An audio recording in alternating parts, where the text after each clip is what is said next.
Hello student, welcome to PCP Seeker. Myself Praveen Gupta, your maths educator, vector and 3D lecture number 8 English medium में आपका स्वागत है बेटा जी। चलिए आज का लेक्चर स्टार्ट करते हैं। पिछले लेक्चर में हमने डॉट प्रोडक्ट पे कुछ प्रॉब्लम्स की थी। आज जो हम पढ़ने जा रहे हैं डॉट प्रोडक्ट में बहुत बड़ी स्पेशल चीजें हैं और स्टार्ट करेंगे अपन डॉट प्रोडक्ट के फिजिकल सिग्निफिकेंस से, सॉरी ठीक है ना। डॉट प्रोडक्ट के फिजिकल सिग्निफिकेंस है जिसको अपन स्केलर प्रोडक्ट भी बोलते हैं, तो उसका फिजिकल सिग्निफिकेंस क्या है सीधा हम उसी पर बात स्टार्ट करेंगे। तो आज थ्योरी वाला पार्ट ज्यादा है बेटा जी। आज क्वेश्चंस शायद मिले अपने को, लेकिन थ्योरी वाला पार्ट बहुत है और उस थ्योरी में हम बहुत सारे क्वेश्चंस कवर कर लेंगे बेटा जी। ठीक है, तो फिर स्टार्ट करते हैं बेटा बिना किसी देरी के। चलिए तो स्टार्टिंग है आज की बेटा जी, physical significance of scalar product. Scalar product का फिजिकल सिग्निफिकेंस क्या है, आइए उसको समझते हैं बेटा जी। तो देखो बेटा, दो वेक्टर है, स्पेस में कहीं भी घूम रहे हैं, ठीक है ना। जैसे मान लीजिए एक वेक्टर ये ए है, एक वेक्टर यहां कहीं मान लो बी है, ठीक है ना। ये वेक्टर ए है, ये वेक्टर बी है। अब आपको पता है कि हम किसी भी वेक्टर को स्पेस में कहीं और शिफ्ट कर सकते हैं डायरेक्शन को चेंज किए बिना, ठीक है ना। तो इस स्पेस पे कहीं एक वेक्टर ए था, कहीं एक वेक्टर बी था, ठीक है ना। मैं दोनों को इस तरीके से उठा के ला रहा हूं कि दोनों ऐसा नजर आए कि एक ही पॉइंट से स्टार्ट हो रहे हैं, ठीक है ना। मतलब उनको कोई इनिशियल वेक्टर बना लिया मैंने, ठीक है ना। कोई कहां डांस कर रहा था, कोई कहां डांस कर रहा था, उठा के लाया, एक जगह ले आया, ठीक है ना। तो जरा इधर देखो क्या कर रहा हूं, वेक्टर ए यहां था, वेक्टर बी कहीं और था, मैं दोनों को उठाकर एक जगह ले आया तुम्हें समझाने के लिए कुछ। तो मान लीजिए अपने पास ये दो वेक्टर है, ये वेक्टर ए हो गया, एक सेकंड, ये वेक्टर बी हो गया, ठीक है ना। ये तो वेक्टर ए और ये वेक्टर बी।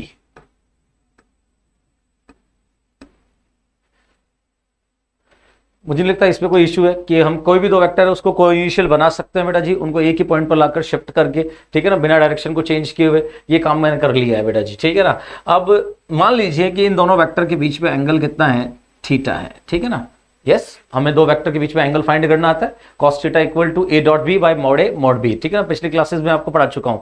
हाँ बेटा जी, ये दो वेक्टर है और मान लीजिए इनके बीच का एंगल क्या है बेटा जी, थीटा है।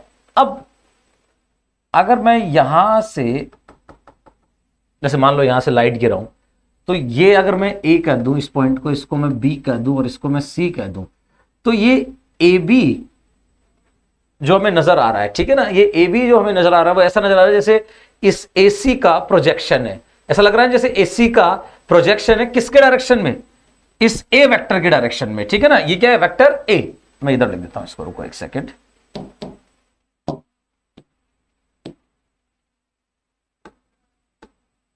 ठीक है ना, ऐसा लग रहा है ना कि जैसे ये जो ए बी है, ये देखो ना, ये ए बी वो एसी का प्रोजेक्शन है किसकी डायरेक्शन में, ए की डायरेक्शन में। देखो ना बेटा जी, अगर मैं एसी का ए में प्रोजेक्शन लूं तो वो ए बी तो मिलेगा बेटा जी, ठीक है ना।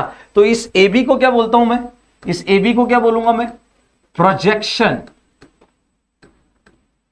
Of AC along, projection of AC along vector A, या फिर और भी बेटर तरीके से बोले वेक्टर A, और भी बेटर तरीके से बोले तो इस AC को यहां से हटाकर AC की जगह मैं B वेक्टर भी लिख सकता हूं। देखो ना, AB कौन हुआ, प्रोजेक्शन ऑफ AC कौन है, B वेक्टर ही तो है ना। B वेक्टर का A वेक्टर के अलोंग प्रोजेक्शन। अब मैं चाहूंगा कि मैं इस प्रोजेक्शन को लिखूं, तो देखो ये प्रोजेक्शन, प्रोजेक्शन पूरा लिखते हैं, पूरा लिखते हैं, प्रोजेक्शन पूरा लिखते हैं, projection of B along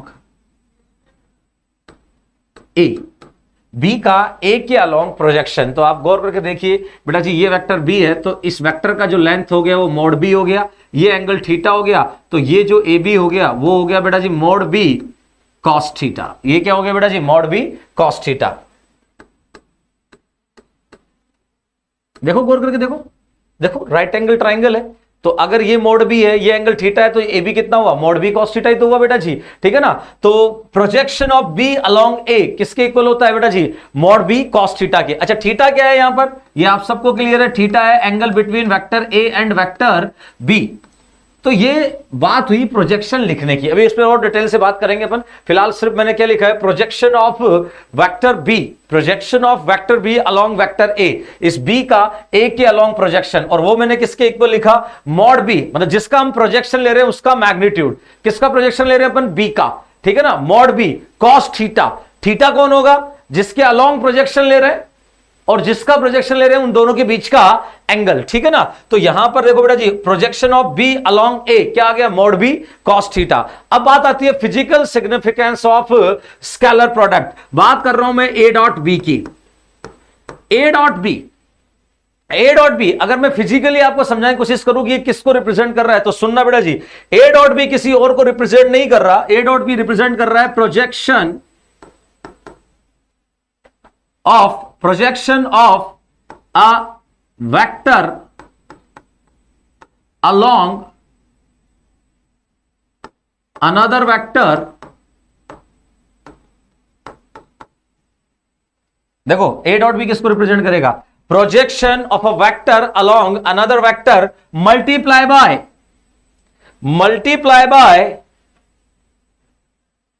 magnitude of another vector। अब समझने वाले समझ गए। देखो, projection of a vector along another vector. तो मान लीजिए कि बी का प्रोजेक्शन ले रहे हैं अपन किसके अलोंग? ए के along. The projection of a vector along another vector. तो मान लीजिए बी का प्रोजेक्शन ले रहे हैं ए के अलोंग, तो वो तो अभी आपने लिखा है, क्या होता है बताओ बेटा जी? Mod B cos theta. B का ए के अलोंग प्रोजेक्शन क्या हो गया बेटा जी? मॉड बी कॉस थीटा, ठीक है ना। और मैंने क्या बोला? मैग्नीट्यूड किसका? जिसका प्रोजेक्शन लिया है उसका नहीं। Projection of a vector, B का प्रोजेक्शन ले लिया ए में और वो वैल्यू हो गई मॉड बी कॉस थीटा। और मैग्नीट्यूड किसका? मैग्नीट्यूड लेना आपको अनदर वेक्टर। अनदर वेक्टर मतलब जिसके अलोंग आपने प्रोजेक्शन लिया है, और वो है कौन बेटा जी? ए वेक्टर। तो यहां पर उसका मैग्नीट्यूड। तो देखो बेटा जी, ए डॉट बी क्या आ गया आपके पास? Mod A mod B cos theta. अब अगर आपसे कोई पूछे कि यार ये बताओ, फिजिकली समझाओ कि ये जो ए डॉट बी होता है वो एक स्केलर क्वांटिटी होती है, तो फिजिकली समझाओ ये स्केलर क्वांटिटी किसके इक्वल होती है। तो आप पता है कैसे समझाओगे? आप ये पिक्चर बनाओगे, ठीक है ना। कैसे समझाना है? ये पिक्चर बना देना और आप बोलना बेटा जी उसको कि एक काम कर, इसको, इस ए बी को इससे मल्टीप्लाई कर दे। इस ए बी को, ये पिक्चर बना देना और फिर उसको बोलना कि इस ए बी को अगर इससे मल्टीप्लाई कर देगा, मतलब अगर मैं इस एंड को डी कह दूं, तो आप उसको सीधा कहना कि ए डॉट बी और कुछ और नहीं होगा, तो इस ए बी को मल्टीप्लाई कर दे किससे? ए डी से। तो देखो बेटा जी, ये तो है अभी हमने फाइंड किया मॉड बी कॉस थीटा, और ये क्या है? ये है मॉड ऑफ ए। तो आप सब लोग जानते हो यही तो होता है A dot B, mod A mod B cos theta. एक वेक्टर का दूसरे वेक्टर के अलोंग प्रोजेक्शन लो और जिसके अलोंग प्रोजेक्शन लिया है उसके मैग्नीट्यूड से क्या कर दो? मल्टीप्लाई। आपके पास ए डॉट बी की वैल्यू आ जाएगी। फिजिकली अगर आपसे कोई पूछे कि भैया ए डॉट बी, आपसे पूछे ए डॉट बी क्या होता है, आप बोलेंगे स्केलर होता है, ठीक है ना। एक कोई नंबर होता है, वो पूछेंगे ये नंबर क्या होता है, फिजिकली समझाओ ये नंबर क्या होता है। तो आप तुरंत समझा देना, ये पिक्चर बना देना कि भैया ये देख दो वेक्टर जिनका तू डॉट लिखना चाह रहा है, ये दोनों बना दिए मैंने, ठीक है ना। और अब तुझे क्या करना है? इस वाले लेंथ को, सॉरी इसको इससे मल्टीप्लाई कर दे, बस ए बी को एडी से मल्टीप्लाई कर दे, तेरे पास ए डॉट बी आ जाएगा। ए बी से मेरा यहां मीनिंग है प्रोजेक्शन से, ठीक है ना। किससे बेटा जी? प्रोजेक्शन से, ठीक है ना। और जो एडी है वो किसका काम कर रहा है बेटा जी? मैग्नीट्यूड का। किसका काम कर रहा है? मैग्नीट्यूड का। तो ए डॉट बी हो गया mod B cos theta into magnitude of A vector. उम्मीद कर रहा हूं आपको सबको समझ में आ रहा है, ठीक है ना। फिजिकली आप समझा सकते हो किसी भी बंदे को। जैसे मान लो आपके सामने दो वेक्टर आ जाए सी और डी, आपसे कहे कि बताओ सी डॉट डी, फिजिकली समझाओ क्या है जी, ठीक है ना। तो पैनिक नहीं करना, आप उसको बोलना देख ये तेरा सी वेक्टर, ये तेरा डी वेक्टर, ये सी और ले लो आगे, ठीक है ना। उससे कोई फर्क नहीं पड़ता, कम ले लो ज्यादा ले लो। एक सेकंड रुको, पिक्चर को बढ़िया करते हैं। उसको बोलना देख ये तेरा सी वेक्टर, ये डी वेक्टर हो गया, ठीक है ना। अब तू सी डॉट डी चाहता है ना, तो कुछ ना कर, तू एक काम कर, यहां से परपेंडिकुलर डाल, फिर ये जो आए उसको मल्टीप्लाई कर दे इससे, बस इस लेंथ को इस लेंथ से मल्टीप्लाई कर दे, तेरे पास दोनों के डॉट का वैल्यू आ जाएगा, बस खत्म हो गई कहानी बेटा जी। ये है फिजिकल सिग्निफिकेंस। मतलब एक तरह से ऐसा फील आ रहा है जैसे दो लेंथ को मल्टीप्लाई किया उससे बना ए डॉट बी, दो लेंथ को मल्टीप्लाई किया उससे बना ए डॉट बी। एक तो प्रोजेक्शन और एक साथ में जिस डायरेक्शन में आपने प्रोजेक्शन लिया है, किस डायरेक्शन प्रोजेक्शन लिया है? बी का इसी के डायरेक्शन प्रोजेक्शन लिया है, तो जिसकी डायरेक्शन में प्रोजेक्शन है उसी के मैग्नीट्यूड से क्या कर देना है? मल्टीप्लाई। देखो बेटा जी अपन ने क्या लिखा है? Projection of a vector along another vector. इस वेक्टर का इस वेक्टर के अलोंग आपने आपने प्रोजेक्शन लिया दैट इज ए बी, और उसको मल्टीप्लाई किया जिसके अलोंग आपने प्रोजेक्शन लिया है उसी के मैग्नीट्यूड से, तो आपके पास बात बन गई बेटा जी, ठीक है ना। तो मुझे उम्मीद है कि आपको स्केलर प्रोडक्ट का फिजिकल सिग्निफिकेंस आ गया, जो कहां से, मतलब जिसका फिजिकल सिग्निफिकेंस बेसिकली किसको इंट्रोड्यूस करता है, projection of a vector along another vector. एक वेक्टर का दूसरा वेक्टर के अलोंग जो प्रोजेक्शन होता है उसको रिप्रेजेंट करता है। उम्मीद करता हूं आप सब लोगों को मेरी बात समझ में आई होगी। तो ये है physical significance of scalar product, ठीक है ना। तो आपसे फिर से कह रहा हूं, कोई पूछ ले ए डॉट बी क्या होता है, तो आप बोलिए projection of a vector along another vector multiply by magnitude of another vector। जिसके along आपने प्रोजेक्शन लिया उसका नाम मैंने another vector रखा है, तो आपको मैग्नीट्यूड उसी का लेना है, ठीक है ना। खत्म कहानी। ऐसा नहीं है आप b का a के along नहीं ले सकते। अगर आप सॉरी a का b के along, अगर आप a का b के along लेना चाहते हैं तो a का b के along projection that is mode a cos theta, और फिर b के मैग्नीट्यूड से आपको मल्टीप्लाई करना पड़ेगा that is mode of b। तो वही आ जाएगा mode a mode b cos theta, क्योंकि आपको मैंने बताया था कि a डॉट b लिखो चाहे b डॉट a लिखो कोई फर्क नहीं पड़ता, एक ही बात है। उम्मीद करता हूं आपको सबको ये बात समझ में आई होगी। चलिए आगे बढ़ते हैं, अगली बात करते हैं बेटा जी। ये तो हमने कर लिया, यस। नेक्स्ट है बेटा जी projection, length of projection and projection vectors, ठीक है ना। प्रोजेक्शन वेक्टर्स बोल रहा हूं, क्यों बोल रहा हूं देखते हैं अभी, ठीक है ना। फिलहाल तीन चीजें पढ़नी है, projection, length of projection and projection vector, ठीक है ना। तो क्या कहता है ये सब, चलिए आइए बातें कर लेते हैं। तो देखो बेटा जी प्रोजेक्शन, दो वेक्टर है जी, ये वेक्टर ए, ये वेक्टर बी।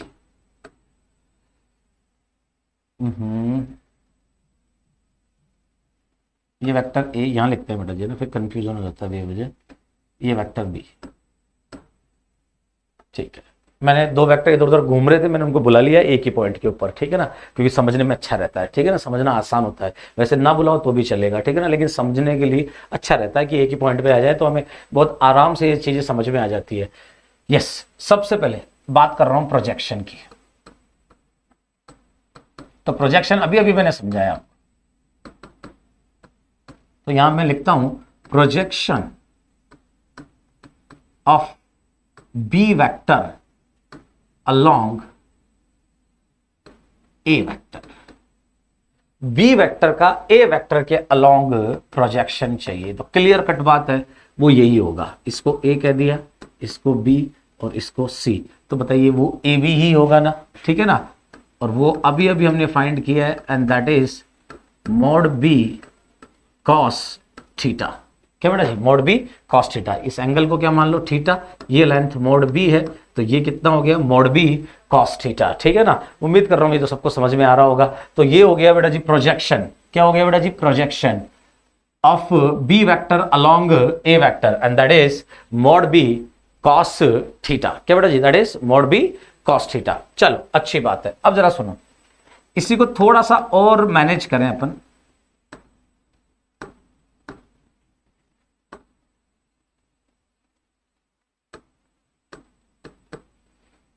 तो जरा इधर देखो बेटा जी, मॉड बी तो एज इट इज। अच्छा, कॉस थीटा क्या होता है आप सब लोग जानते हो, दोनों का डॉट डिवाइड बाय दोनों का मैग्नीट्यूड, यही होगा बेटा। तो देखो मॉड बी और मॉड बी कैंसिल हो गया, और आपके पास आ गया projection of B vector along A vector, और वो आ गया बेटा जी A dot B by mod of A. बहुत ही ढंग से आपको इसको सुनना है और याद रखना है। प्रोजेक्शन ऑफ बी, किसका प्रोजेक्शन ले रहे हैं, बी का, किसके अलोंग ले रहे हैं, ए के। तो जब भी आप एक वेक्टर का दूसरे वेक्टर के अलोंग प्रोजेक्शन लो, अब भूल जाओ सारा सब कुछ क्या पढ़ा है जो सब भूल जाओ। अब मेरी बात सुनो, जब भी आप एक वेक्टर का दूसरे वेक्टर के अलोंग प्रोजेक्शन लें तो आप सीधा सीधा दोनों का डॉट लगा देना पहले तो, ठीक है ना, और फिर उसको डिवाइड कर देना किससे, जिसके अलोंग आप प्रोजेक्शन ले रहे हैं। बी के अलोंग ले रहे हैं तो मॉड ऑफ बी से डिवाइड करना है, ए के अलोंग ले रहे हो तो मॉड ऑफ ए से डिवाइड करना है, सी के अलोंग ले रहे हो तो मॉड ऑफ सी से डिवाइड करना है। सीधी सी बात है, एक वेक्टर का दूसरे वेक्टर के अलोंग प्रोजेक्शन लेना चाह रहे हो तो दोनों का डॉट लगाओ और डिवाइड करो उसके मैग्नीट्यूड से जिसके अलोंग आप प्रोजेक्शन ले रहे हैं बेटा जी, ठीक है ना। आप ए के अलोंग ले रहे हैं फिलहाल प्रोजेक्शन, तो ए के मैग्नीट्यूड से डिवाइड कर दिया, बी के अलोंग ले रहे होते तो बी के मैग्नीट्यूड से डिवाइड कर देंगे। तो ये है प्रोजेक्शन के लिए मेरी तरफ से main formula, dot divide by magnitude, dot divide by magnitude. Magnitude किसका? जिसके अलोंग प्रोजेक्शन लिया गया है, जिसके अलोंग प्रोजेक्शन। दिमाग में सेट कर लो बेटा जी, ठीक है ना। अब अगर उल्टा लिखता मैं projection of A along B, तो ऊपर तो ए डॉट बी आता, लेकिन नीचे आता बेटा जी मॉड ऑफ बी। क्या आता बेटा जी? Mod of B. अगर बी का प्रोजेक्शन, सॉरी ए का प्रोजेक्शन बी के अलोंग ले रहे होते तो नीचे मैग्नीट्यूड आता बेटा जी बी का। तो ध्यान रखो, जिसके अलोंग प्रोजेक्शन लेते हैं उसी के मैग्नीट्यूड से क्या करते हैं बेटा जी? डिवाइड करते हैं। अब यहां पर एक जो इंटरेस्टिंग चीज है वो ये है कि जो प्रोजेक्शन है, मैं कंफ्यूजन दूर करना चाहूंगा कि जो प्रोजेक्शन है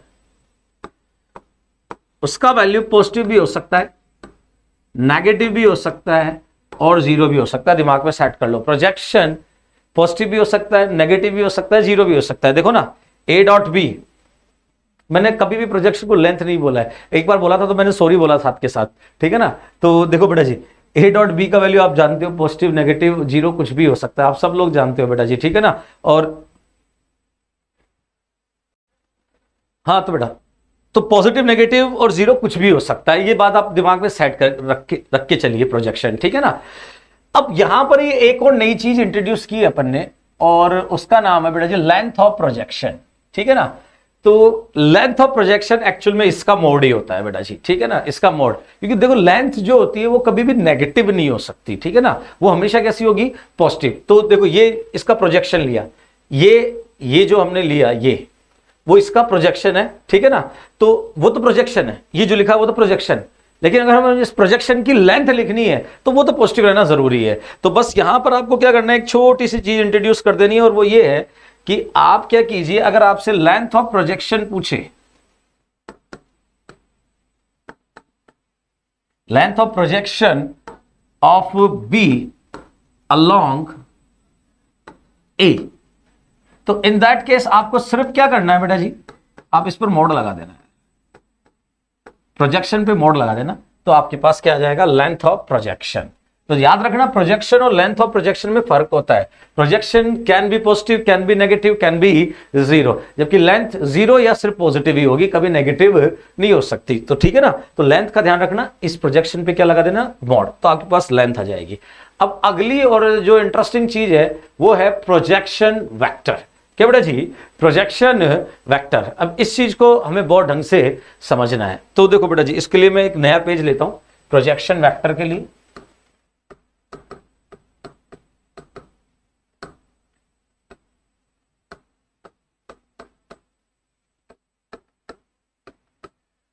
हाँ बेटा, प्रोजेक्शन वेक्टर को समझने के लिए देखो मैंने वही पिक्चर दोबारा बनाई जो अभी हम वहां यूज कर रहे थे ना, ये ए वेक्टर, ये बी वेक्टर, और अब ये हमने ले लिया प्रोजेक्शन, ये आ गया प्रोजेक्शन ए बी और ये सी, ठीक है ना।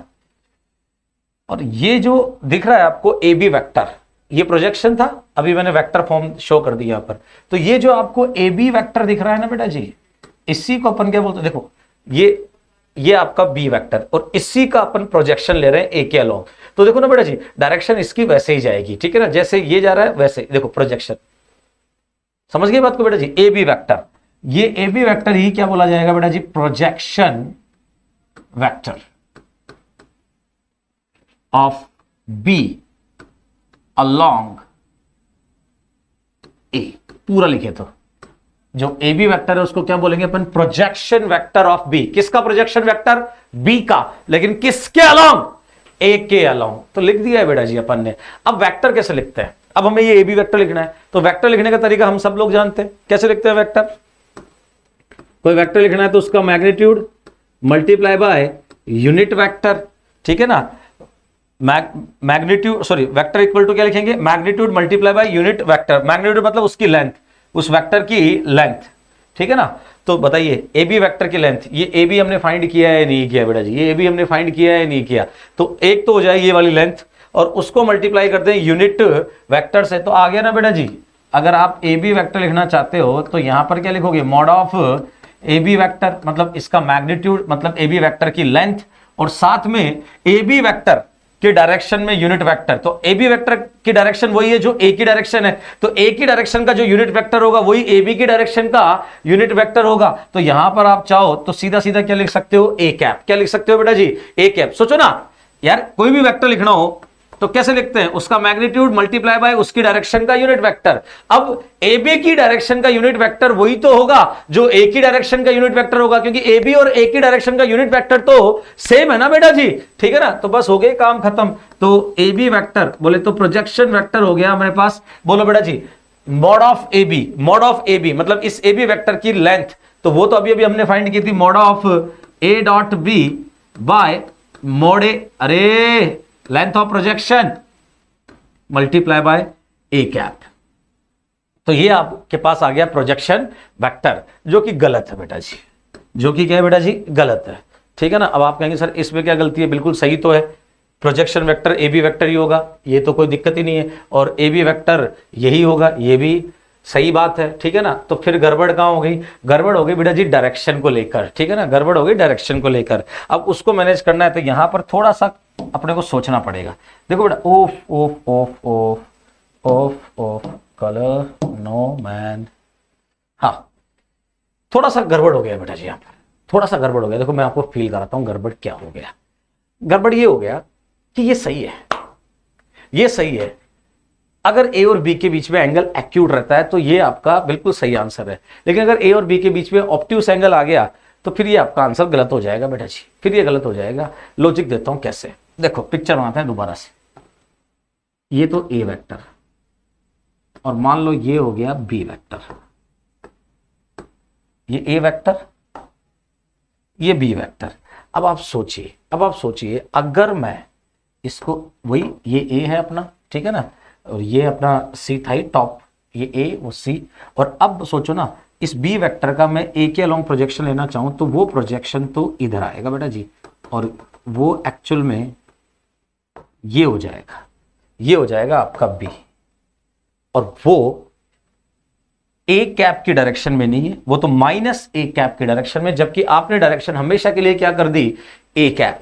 बोलो गड़बड़ हो गया है कि नहीं हुआ बेटा जी, वापस देखो, वापस देखो, समझो, वापस समझो। देखो बेटा जी ये आपका बी वेक्टर, ये ए वेक्टर। बोलो ऐसा भी तो हो सकता है ना दोनों के बीच में ऑब्ट्यूस एंगल हो, हमेशा एक्यूट हो जरूरी है, ऑब्ट्यूस भी हो सकता है ना, और ऑब्ट्यूस हो गया तो सोचो ना इस बी का अगर ए के अलोंग प्रोजेक्शन लेना हो तो वो तो यही होगा प्रोजेक्शन, ठीक है ना, और प्रोजेक्शन ये होगा तो ए बी की डायरेक्शन तो ये हो गई, जबकि हमने डायरेक्शन हमेशा के लिए क्या सेट कर दी, ए कैप। ए कैप तो इस डायरेक्शन में है और हमारा ए बी इस डायरेक्शन में हो गया, तो ए बी की डायरेक्शन का जो यूनिट वेक्टर है वो तो ए कैप नहीं होगा, वो तो माइनस ए कैप होगा बेटा जी, ठीक है ना, वो तो माइनस ए कैप, जबकि आपने हमेशा के लिए डायरेक्शन क्या सेट कर दी, ए कैप। तो अब इस चीज से छुटकारा कैसे मिले, तो मेरे हिसाब से आपको पता क्या करना चाहिए, इस मोड को यहां से हटा देना चाहिए, आपको लेंथ ऑफ प्रोजेक्शन की जगह, आपको लेंथ ऑफ प्रोजेक्शन की जगह सीधा प्रोजेक्शन यूज करना चाहिए यहां वेक्टर लिखने के लिए, ठीक है ना, क्योंकि प्रोजेक्शन आपके उस माइनस को सेट करवा देगा बेटा जी। आपको ये लिखना चाहिए ए बी वेक्टर मेरे हिसाब से। अब देखो कैसे, अगर सोचो एंगल ये जो थीटा है वो एक्यूट रहा, ठीक है ना, तो ए डॉट बी पॉजिटिव ही आएगा, ये भी पॉजिटिव, तो बेटा जी सीधा सीधा जो लेंथ है, जो लेंथ है, सोचो ना लेंथ क्या होगी, लेंथ तो पॉजिटिव ही लेनी है ना अपने को, तो देखो बेटा जी वेक्टर की जो मैग्नीट्यूड है वो तो पॉजिटिव लेना है, तो ये तो पॉजिटिव ही आएगा ना बेटा, अगर ए डॉट बी पॉजिटिव रहा तो। लेकिन सोचो अगर ए डॉट बी नेगेटिव हुआ, और वो कब हो सकता है, जब एंगल ऑब्ट्यूस हो, तभी ए डॉट बी नेगेटिव आएगा।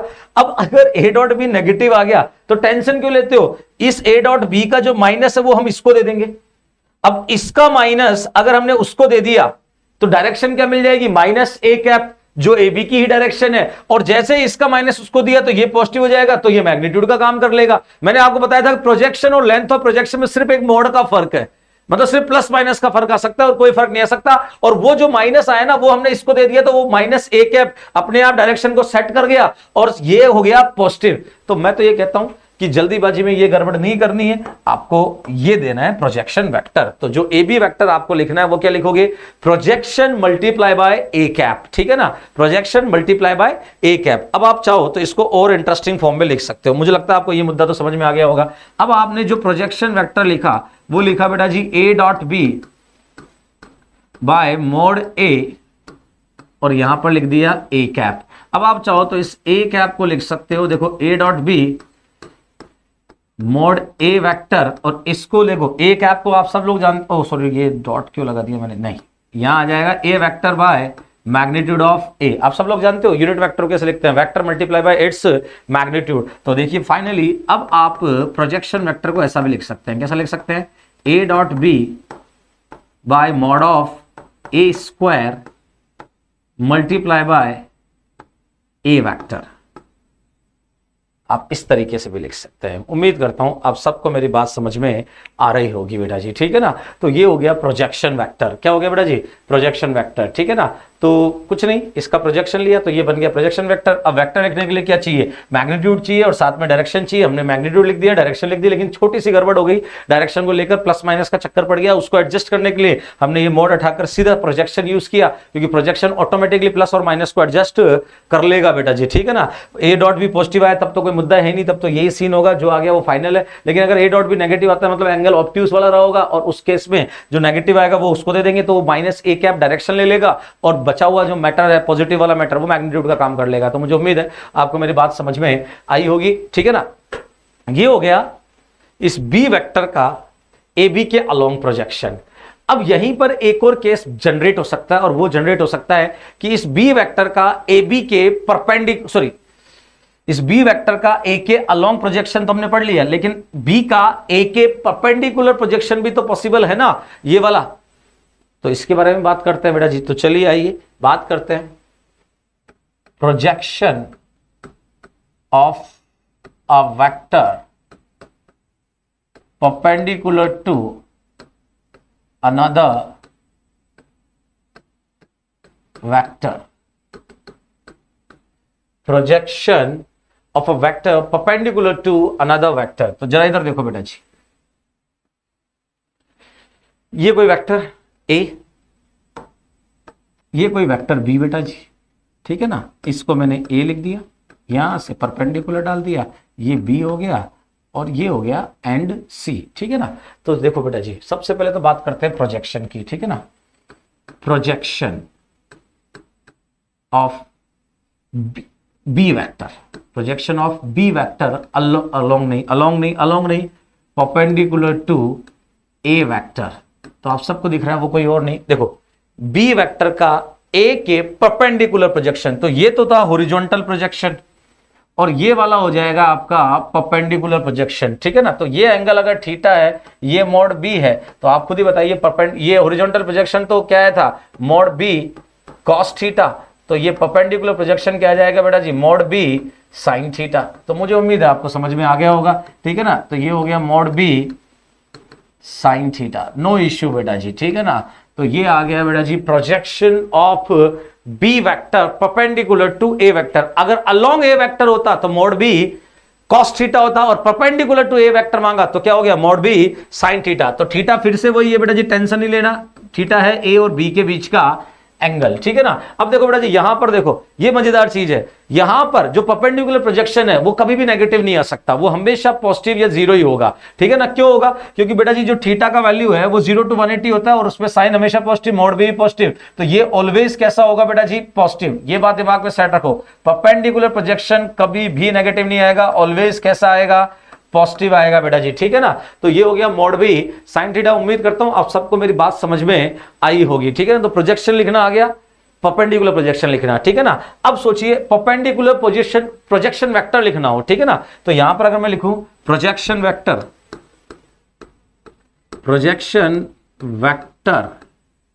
Of B vector perpendicular to A vector, देखो क्या लिखा है, projection vector of B vector perpendicular to A vector. अब बताओ ये बी है, ये बी है, तो ये तो हॉरिजॉन्टल प्रोजेक्शन वेक्टर हो गया, और बताइए ये हो गया वर्टिकल प्रोजेक्शन वेक्टर। तो ये हो गया बेटा जी आपके पास, सही कहूं तो बीसी, क्या बेटा जी, बीसी वेक्टर, ये इनिशियल और वो फाइनल। तो बीसी वेक्टर हमको चाहिए, जो बेटा जी बहुत इजीली फाइंड किया जा सकता है। कैसे फाइंड किया जा सकता है, बड़ा आराम से। देखो बेटा जी, हम सब लोग ट्रायंगल लोग जानते हैं बेटा जी। अब आप सोचो ना, ये ए बी वेक्टर, ये बीसी वेक्टर, और ये हो गया बेटा जी आपका रिजल्टेंट वेक्टर। देखो ना, ये इधर और ये बंद कर रहा है, तो ये क्या हो गया, रिजल्टेंट वेक्टर। तो बी वेक्टर रिजल्टेंट, इन दोनों का रिजल्टेंट कौन हो गया, बी। तो सीधी बात है, जो बीसी वेक्टर है उसको मैं लिख सकता हूं एसी वेक्टर रिजल्टेंट वेक्टर से, ये रिजल्टेंट वेक्टर हो गया बेटा जी, इसमें से ये हॉरिजॉन्टल वेक्टर निकाल दो माइनस ए बी वेक्टर। तो बताइए आपके पास ये वाला वेक्टर, अरे this plus this equal to this होगा या नहीं होगा? तो जरा बताना बेटा जी, एसी वेक्टर तो क्या हो गया, दे रखा है आपको बी वेक्टर हो गया। एसी वेक्टर तो कौन है, बी वेक्टर। और ए बी वेक्टर कौन है, ए बी वेक्टर आपने फाइंड कर रखा है, जो आप सब लोग जानते हो। कैसे लिखते हैं अपन, A dot B by mod A, और यहां पर क्या आ जाएगा, ए कैप। क्या आ जाएगा बेटा जी, ए कैप। तो ये हो गया बेटा जी आपके पास ये वर्टिकल या फिर अपन बोले परपेंडिकुलर प्रोजेक्शन वेक्टर। किसके परपेंडिकुलर, ए के परपेंडिकुलर। किसका प्रोजेक्शन वेक्टर, बी का प्रोजेक्शन वेक्टर। और ये आपके सामने रहा, ठीक है ना। तो यहां पर अपन ने क्या किया, बी वेक्टर से ये हॉरिजॉन्टल प्रोजेक्शन निकाल दिया। तो फिर यहां पर एक और चीज लिख सकते हैं ना बेटा जी, यहां पर एक और इंटरेस्टिंग चीज लिख सकते हैं, और वो लिख सकते हैं जो वेक्टर बी है उसको सिंपली अपन क्या लिख सकते हैं, horizontal projection vector plus vertical projection vector along a vector.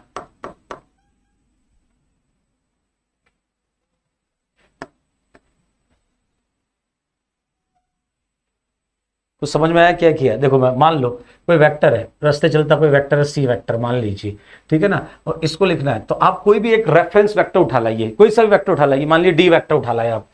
तो फिर सी वेक्टर को पता आप क्या लिख सकते हो, डी के अलोंग जो प्रोजेक्शन वेक्टर बना प्लस डी के परपेंडिकुलर जो प्रोजेक्शन वेक्टर बनाया, बस खत्म कहानी। देखो लिखा ना मैंने, horizontal projection vector plus vertical projection vector along a vector. मतलब कोई भी एक वेक्टर उठा लाओ और उसके अलोंग हॉरिजॉन्टल प्रोजेक्शन ले लो, उसी के अलोंग वर्टिकल प्रोजेक्शन ले लो, और बस उन दोनों को ऐड कर दो, आपके पास वो वेक्टर आ जाएगा बेटा जी, ठीक है ना।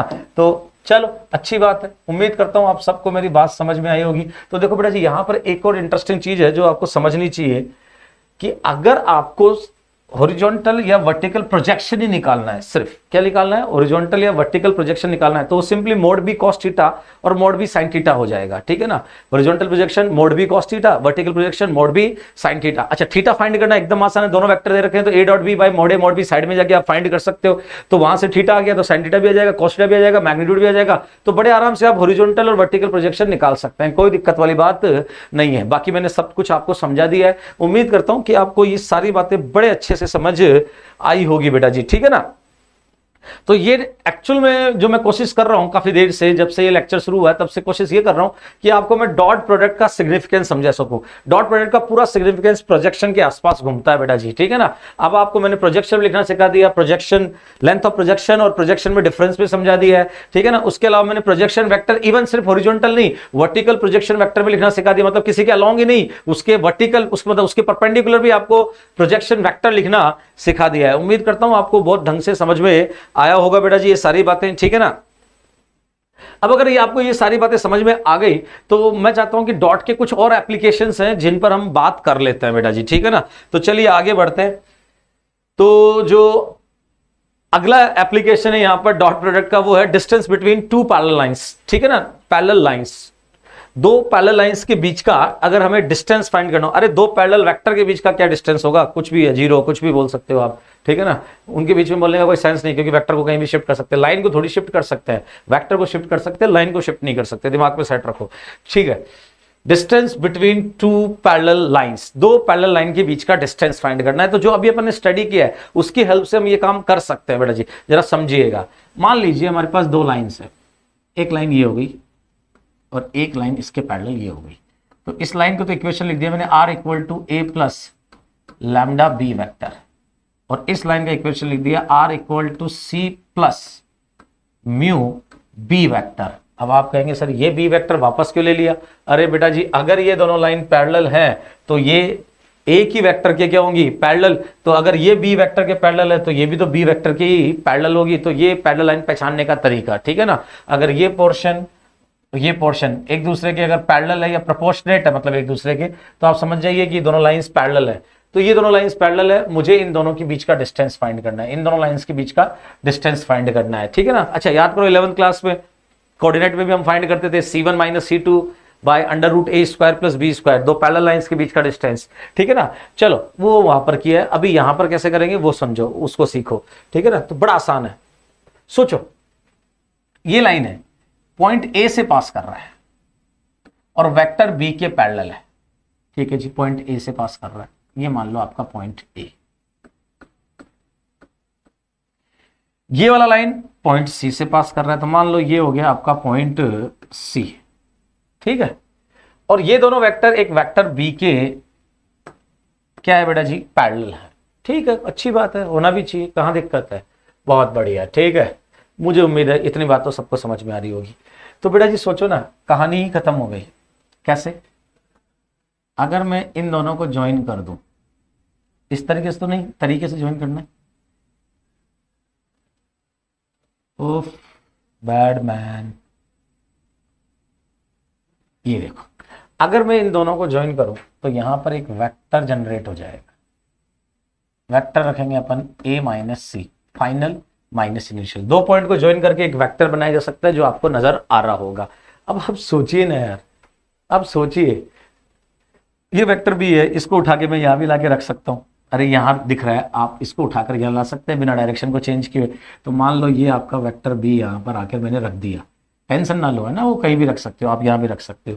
अब आप सोचिए ना, इन दोनों लाइंस के बीच का जो डिस्टेंस है वो एक्चुअल में इस वेक्टर का इस वेक्टर के परपेंडिकुलर प्रोजेक्शन ही तो हुआ ना। सोचो सोचो, कॉमन सेंस लगाओ, कॉमन सेंस लगाओ। ये वेक्टर बी है जो इन दोनों के पैरेलल है। अब मैंने यहां शो किया, मैं चाहूं तो इसको उठा के यहां ला सकता हूं, यहां ला सकता हूं, यहां ले जा सकता हूं, कहीं ले जा सकता हूं ना, मैंने इसको उठाकर यहां रख दिया मान लो। अब आप सोचो, कॉमन सेंस लगाओ कि ये यही तो डिस्टेंस हुआ दोनों पैरेलल लाइन के बीच का। ये कौन है? ये AC वेक्टर का इस वेक्टर के परपेंडिकुलर प्रोजेक्शन ही तो है ना। अब भी जस्ट अपन ने पीछे पढ़ा है, ये देखो, ये आपका A - C वेक्टर, ये B वेक्टर, तो ये कौन हुआ? ये कौन हुआ? इस वेक्टर का इस वेक्टर के परपेंडिकुलर प्रोजेक्शन ही तो हुआ। तो यही तो मैं आपको यहां शो करना चाह रहा हूं। D कौन हुआ? D कौन हुआ? मैं यहां लिख रहा हूं D कौन है? D सिंपली क्या है? Projection of A - C vector along, not along, sorry, projection of A - C vector perpendicular to B vector. B के परपेंडिकुलर प्रोजेक्शन तो है A - C का। Game over. अब मैं आपसे पूछता हूं, क्या आपको परपेंडिकुलर प्रोजेक्शन लिखना आता है? आप कहेंगे बिल्कुल आता है। अब डिफरेंट स्टाइल से लिख सकते हैं। स्टाइल नंबर वन, मान लीजिए एंगल थीटा है, तो यहां पर आप क्या लिखेंगे बेटा जी? इसका लेंथ कितना हो गया? तो सोचो ना, ये इसका लेंथ हो गया mode of A - C vector. देखो A पता है, लाइन गिवन है तो A पता है, C पता है, दोनों का डिफरेंस लेकर मोड फाइंड किया जा सकता है, तो ये आ जाएगा। तो ये हो गया mode A - C sign theta हो गया। नहीं हुआ? जरा सोच के देखो, ये कितना हो गया? ये है मोड ऑफ A - C, तो ये तो हो गया mode of A - C cos theta, और ये हो गया mode of A - C sin theta. तो ये तो आ गया बेटा जी आपका पहला तरीका आंसर देने का, ठीक है ना, कि हम सर साइड में जाकर cos थीटा फाइंड कर लेंगे। अच्छा थीटा क्या है? यहां पर मैं लिख देता हूं, यहां थीटा क्या है? A - C वेक्टर और B वेक्टर के बीच का एंगल। देखो ढंग से, A - C वेक्टर और B वेक्टर के बीच का एंगल ही तो हुआ थीटा, ठीक है ना। तो सोचो साइड में जाकर अपन cos थीटा फाइंड कर सकते हैं। कैसे? दोनों का डॉट लगाएंगे, डिवाइड बाय दोनों का मैग्नीट्यूड, cos थीटा जाएगा, cos थीटा आ गया तो फिर sin थीटा भी आ जाएगा बेटा जी। कहां दिक्कत है? और ये तो हमने फाइंड कर लिया। तो देखो दोनों पैरेलल लाइन के बीच का डिस्टेंस आ गया या नहीं आया? या तो ऐसा लिख लो, या फिर अभी अपन ने जैसे प्रोजेक्शन फाइंड किया था वैसे आप प्रोजेक्शन फाइंड कर सकते हो। कैसे लिख सकते हो इसको? देखो मैं लिखता हूं। तो अब मैं डी को डिफरेंट तरीके से लिख रहा हूं। याद करो, जो प्रोजेक्शन वेक्टर, ये सॉरी परपेंडिकुलर वेक्टर था, ये परपेंडिकुलर प्रोजेक्शन वेक्टर था, उसको कैसे लिखा था अपन ने? This vector minus this vector. तो सोचिए ना बेटा जी, अगर मैं ये डी लिखना चाहता हूं, एक सेकंड रुको यार बेटा, अगर मैं ये डी लिखना चाहता हूं तो वो कुछ और नहीं, इसको अपन क्या दे दें? ये तो सी बोल दिया, इसको ए बोल दिया, इसको बी बोल दो। ठीक है ना। तो ये जो डी है वो कुछ और नहीं, this vector minus this vector, तो ये तो हो गया देखो आपका सी ए वेक्टर, सी ए वेक्टर माइनस ये हो गया सी बी वेक्टर। इन दोनों वेक्टर का डिफरेंस लेकर अगर मोड ले लूं तो बताइए इस वेक्टर, देखो इन दोनों का डिफरेंस, दिस माइनस दिस, बोलो ये वाला वेक्टर ही होगा बेटा, ठीक है ना। अरे ये तो वेक्टर होगा, तो ये तो वेक्टर आ गया और इसका मैग्नीट्यूड ले लिया, तो बोलो ये लेंथ आ जाएगी या नहीं जाएगी, तो बस कहानी खत्म। सी ए वेक्टर तो दिख रहा है बेटा जी, कैसे, फाइनल माइनस इनिशियल, ए माइनस सी हो गया, मॉड ऑफ ये तो हो गया A minus C minus C B vector, ये हॉरिजॉन्टल प्रोजेक्शन वेक्टर। अब ये वेक्टर लिखना है तो आप सब लोग जानते हो कैसे लिखते हैं, इसका पहले तो प्रोजेक्शन लिख लेते हैं। प्रोजेक्शन हो गया A minus C dot B by, देखो ये वेक्टर लिखना है तो कैसे लिखेंगे, तो पहले तो प्रोजेक्शन लिखेंगे इसका, हॉरिजॉन्टल प्रोजेक्शन, ठीक है ना, इसके अलोंग प्रोजेक्शन, तो प्रोजेक्शन अलोंग प्रोजेक्शन कैसे लिखते हैं, दोनों का डॉट डिवाइड बाय जिसके अलोंग लिया उसका मैग्नीट्यूड, तो बी के अलोंग लिया है बी का मैग्नीट्यूड, और फिर मल्टीप्लाई किससे करते हैं, इसके इसी डायरेक्शन के यूनिट वेक्टर से, and that is B cap, और ये होल मोड, ये आ गया distance between two parallel lines, ठीक है ना।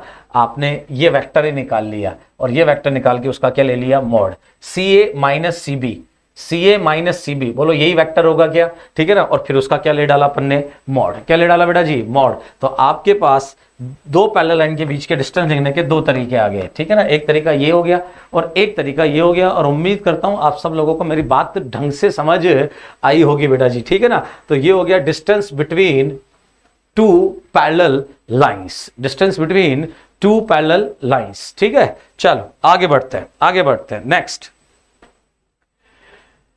Angle between two lines. अब डॉट प्रोडक्ट का अगला फंडा है क्या बेटा जी, एंगल बिटवीन टू लाइंस। अच्छा आप कहेंगे सर फाइंड कर तो लिया, नहीं नहीं, आपने फाइंड किया था एंगल बिटवीन टू वेक्टर्स, दो वेक्टर्स के बीच में एंगल फाइंड करना सीखा है आपने। अब दो लाइंस के बीच में एंगल कैसे फाइंड करते हैं, तो चलिए आइए उस पर बात करते हैं। जैसे मान लो एक लाइन ये है, एक लाइन ये है, तो ये हो गया इन दोनों के बीच का एंगल, मान लो थीटा।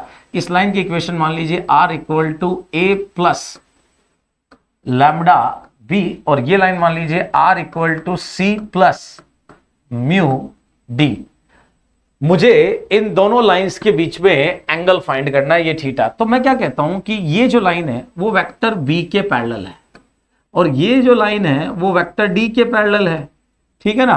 तो सोचो ना, बी और डी में जो एंगल है, वेक्टर बी और डी में जो एंगल है, वही तो एंगल इन दोनों लाइंस के बीच में है। तो देखो उड़ गया क्वेश्चन बेटा जी। तो यहां पर लिख सकते हैं अपन angle between two lines simply किसके इक्वल हो गया, angle between B and D vector. अरे इसका मतलब क्या हुआ, angle between B and D vector, ठीक है ना। तो देखो इन दोनों लाइंस के बीच में जो एंगल है वो इन दोनों वेक्टर के बीच में भी एंगल है, खत्म कहानी। अच्छा दो वेक्टर के बीच में एंगल, अच्छा मान लो ये एंगल कितना है, दोनों लाइंस के बीच में एंगल कितना है, थीटा, ये लिख रखा। तो हम बोल सकते हैं कि जो फिर कॉस ऑफ थीटा हो गया वो क्या हो गया, B dot D by mod of B mod of d. Now this is the angle between two lines. अच्छा लाइंस के बीच में एंगल कितने होते हैं, दो होते हैं, एक थीटा है तो एक है 180 माइनस थीटा, ये थीटा तो दूसरा क्या हो जाएगा 180 माइनस थीटा। तो यहां से एक एंगल आ जाएगा, चाहे एक्यूट वाला है चाहे ऑब्ट्यूस वाला है, उसको 180 से सेपरेट करना, आपके पास रिमेनिंग एंगल भी आ जाएगा। उम्मीद कर रहा हूं आप सब लोगों को मेरी बात समझ आ रही होगी। देखो बेटा जी कितना ट्रिकी वे में हम चीजों को अप्लाई कर रहे हैं, हमने कुछ चीजें सीखी, हमने डॉट प्रोडक्ट सीखा, और हम देखो उसको धड़ाधड़ स्ट्रेट लाइन के रिजल्ट डराइव करने में लगा रखा है। देखो यहाँ पर हमने distance between two parallel lines निकाली, जो अभी अभी हमने प्रोजेक्शन वाला फंडा सीखा था, देखो ना एक ही सेकंड में क्वेश्चन उड़ गया, ठीक है ना। उसके बाद में देखो हमने यहाँ पर क्या फाइंड कर लिया, एंगल बिटवीन टू लाइंस, दो लाइंस के बीच में एंगल भी फाइंड करना हमने सीख लिया। क्या करना है, ये दो ऐसे दो लाइंस गिवन होंगी, उनके बीच में एंगल चाहिए, तो इन दोनों के बीच का एंगल निकाल लो, वही इन दोनों लाइंस के बीच का एंगल होगा। सेकंड्स में बेटा जी, सेकंड्स में काम कर सकते हैं आप, ठीक है ना। आगे बढ़ते हैं, अगली चीज, मजेदार चीज, जबरदस्त चीज बेटा जी। देखो क्या लिखा हुआ है, पढ़ो बेटा जी क्या लिखा हुआ है, distance of a point from a line foot of perpendicular and image, ठीक है ना। क्या लिखा हुआ है, distance of a point from a line foot of perpendicular and the image, ठीक है। ये तीन चीजें होंगे बेटा जी, ये तीन चीजें हो गई जी, ठीक है ना। तो तीनों चीजें अपन फाइंड करेंगे, और ये तीनों चीजें याद कीजिए, आपने 11th क्लास स्ट्रेट लाइन में भी फाइंड की थी, ठीक है ना। आपने परपेंडिकुलर डिस्टेंस के लिए एक फॉर्मूला बनाया था, आपने इमेज के लिए भी एक फॉर्मूला बनाया था, और फुट ऑफ परपेंडिकुलर फाइंड करने के लिए भी एक फॉर्मूला बनाया था। तो यहां पर भी मैं आपको फाइंड करके दिखाता हूं, ठीक है ना। आप प्रोसेस को फॉलो करेंगे बेटा जी, ठीक है ना। चीजें को रटने की जरूरत नहीं है, आपको प्रोसेस फॉलो करने की जरूरत है। मैंने कहीं नहीं कहा कि ये सब रटिए आप, मैंने सिर्फ एक ही चीज रटने को कही थी, और वो थी कि भैया अगर एक वेक्टर का दूसरे वेक्टर के अलोंग प्रोजेक्शन चाहिए, तो मैंने सिर्फ वो चीज रटने को कहा था कि दोनों का डॉट लगाओ, डिवाइड बाय दोनों का क्या कर दो, दोनों का डॉट लगाओ, डिवाइड बाय जिसके अलोंग लिया है उसके मैग्नीट्यूड से डिवाइड कर दीजिए। सिर्फ उसके लिए मैंने आपको फोर्स किया है, ठीक है ना। बाकी किसी चीज के लिए फोर्स नहीं कर रहा हूं। आप अगर चीजों को समझेंगे और अप्लाई करना सीखेंगे तो बात बन जाएगी। अब जैसे ये है, तो यहां पर बेसिकली आपको एक पॉइंट गिवन है और एक लाइन गिवन है, ठीक है ना। तो मान लीजिए आपको एक पॉइंट P गिवन है जिसके कोऑर्डिनेट है P वेक्टर, ठीक है ना। देखो मैं चीजों को जानबूझ के टफ ले रहा हूं। टफ कैसे ले रहा हूं, मैं वेक्टर फॉर्म में ले रहा हूं तो मतलब टफ ले रहा हूं, कार्टेशियन फॉर्म में लूंगा तो इजी हो जाएगा, ठीक है ना। अब वेक्टर फॉर्म में सिखा रहा हूं तो ऑटोमेटिकली आपको कार्टेशियन फॉर्म भी समझ आई गई बेटा जी, ये मान लीजिए, ठीक है ना। तो जरा देखिए बेटा जी, एक तो पॉइंट लिया P, और जो लाइन ले रहा हूं उसकी इक्वेशन ले ली R equal to A plus lambda B। क्या बेटा जी, R equal to A plus lambda B। अब फंडा क्या है उसको समझिएगा, बहुत ढंग से सुनना है और समझना है। ये एक पॉइंट है जी P, ये एक पॉइंट P है जी, और आपने क्या किया यहां से, मजा नहीं है, यहां से इस लाइन पर एक परपेंडिकुलर डाल दिया। ये पॉइंट P है, और इस पॉइंट P से इस लाइन पर आपने परपेंडिकुलर ड्रॉप कर दिया जी। अब कर दिया तो कर दिया, क्या कर सकते हैं, ठीक है ना। करना था कर दिया परपेंडिकुलर ड्रॉप, ठीक है ना। तो यहां पर आपके पास क्या आ गया, ये लाइन तो क्या है R equal to A plus lambda B, और वो पॉइंट है P। तो ये हो गया आपके पास फुट ऑफ परपेंडिकुलर। ये जो A है वो क्या हो गया बेटा जी, फुट ऑफ परपेंडिकुलर। तो A को तो अपन बोलेंगे क्या, फुट ऑफ परपेंडिकुलर, और ये जो PA नजर आ रहा है आपको, ये हो गया बेटा जी लेंथ ऑफ परपेंडिकुलर, जिसको अपन ये भी बोल सकते हैं distance of a point from a line, ठीक है ना। जब भी पॉइंट की लाइन से डिस्टेंस लेते हैं, कुछ भी गिवन ना हो तो हम परपेंडिकुलर लेते हैं, क्योंकि वही शॉर्टेस्ट होती है बेटा जी, ठीक है ना। तो ये P है, तो दो चीजें तो ये फाइंड करनी है। थर्ड थिंग हो गई इमेज। क्या बेटा जी, इमेज। इमेज बोले तो आ जाओ आ जाओ आ जाओ आ जाओ आ जाओ आ जाओ आ जाओ, मजा नहीं आ रहा यार पिक्चर में, कतई मजा नहीं आ रहा। ये हो गई इमेज, जिसको मैं Q से रिप्रेजेंट, अरे फिर आगे तू, जिसको मैं Q से रिप्रेजेंट कर रहा हूं। अच्छा, उसके कोऑर्डिनेट भी मान सकते हो आप, Q वेक्टर मान लो, ठीक है ना। चलिए अब क्वेश्चन स्टार्ट करने का टाइम आ गया है।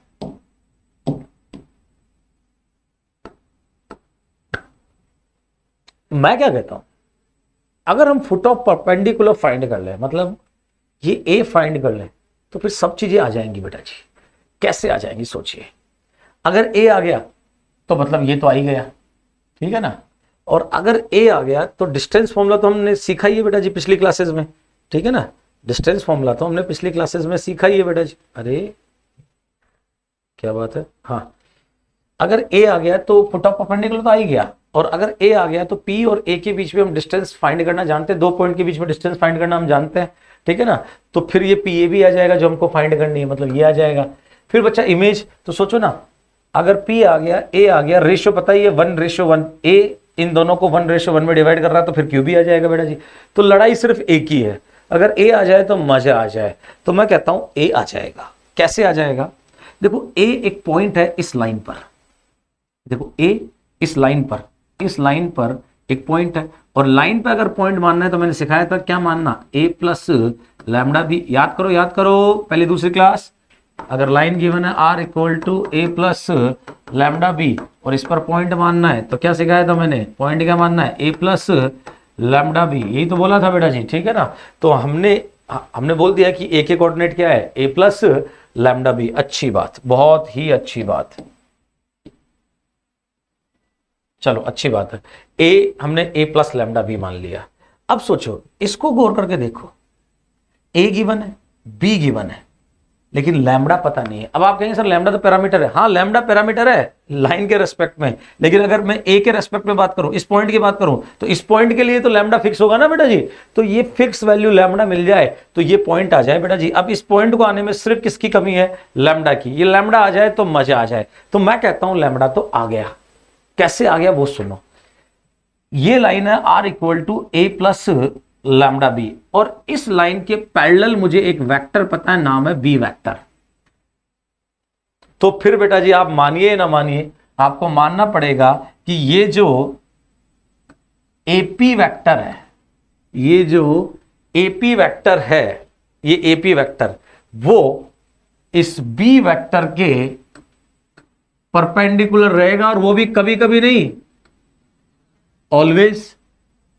बोलो बेटा जी, ये एपी इस बी के परपेंडिकुलर रहेगा या नहीं रहेगा बेटा जी, ठीक है ना। एपी तो बी के, अगर आपने यहां से लाइन पे परपेंडिकुलर डाला है तो आप सिर्फ लाइन के ही परपेंडिकुलर नहीं हुए, लाइन के पैरेलल जो वेक्टर है उसके भी क्या हो गए, परपेंडिकुलर। और अब सोचिए अगर दो वेक्टर एक दूसरे के परपेंडिकुलर हैं तो उनका डॉट तो 100% जीरो होगा ही होगा बेटा जी। तो यहां पर आप लिख सकते हो AP dot B equal to क्या होगा बेटा जी, जीरो, ठीक है ना। और एपी वेक्टर लिखने में कोई दिक्कत नहीं है। बताइए एपी वेक्टर क्या लिखोगे, फाइनल माइनस इनिशियल, ये हो गया पी माइनस ए माइनस लैम्बडा बी। अरे भैया उसका कोऑर्डिनेट माइनस इसका कोऑर्डिनेट, एपी वेक्टर हो गया, और इसका डॉट लगा दो किसके साथ, बी वेक्टर के साथ, और ये आ गया जीरो। बस बेटा यही गेम था।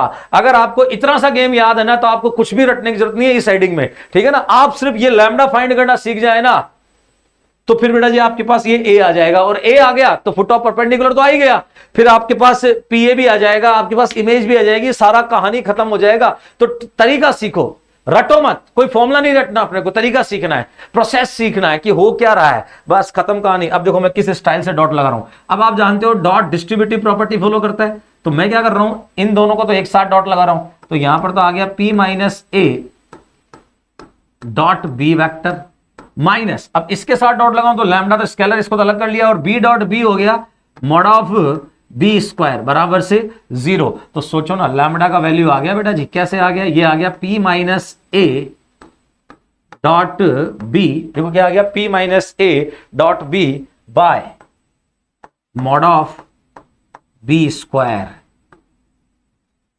ये हो गई लैम्बडा की वैल्यू बेटा जी, ठीक है ना। अब आप कहेंगे सर इतनी बड़ी वैल्यू, अरे नहीं पागल हो गया बेटा जी। वो जब क्वेश्चन आपके सामने होगा तो P आपको गिवन होगा कैसे, 2i प्लस 3j माइनस 5 के, मतलब या फिर 2,3, माइनस 5, ठीक है ना। तो P आपको वैसे गिवन होगा, ये लाइन आपको गिवन होगी, तो यहां पर a की जगह भी कुछ i j के ऐसा कुछ होगा, सेपरेट करोगे डॉट लगाओगे तो यहां नंबर आएगा 2 3 4 5, नीचे आएगा 1 2 3 4, ठीक है ना। रेशियो लोगे तो ये वैल्यू आएगी कोई 1/2 2/3 या फिर 2 3 ऐसा कुछ आएगा बेटा जी, ठीक है ना। तो कोई लोड वाली बात है ही नहीं, बहुत छोटा सा नंबर आएगा, यहां बड़ा दिख रहा है बेटा जी, ठीक है ना, वहां बहुत छोटा सा नंबर आएगा। अब सोचो लैम्बडा आ गया, तो अब मैं क्या काम कर रहा हूं कि एक एक करके सारे रिजल्ट लिखना चाह रहा हूं, ठीक है ना। तो सबसे पहले तो फुट ऑफ परपेंडिकुलर लिखते हैं।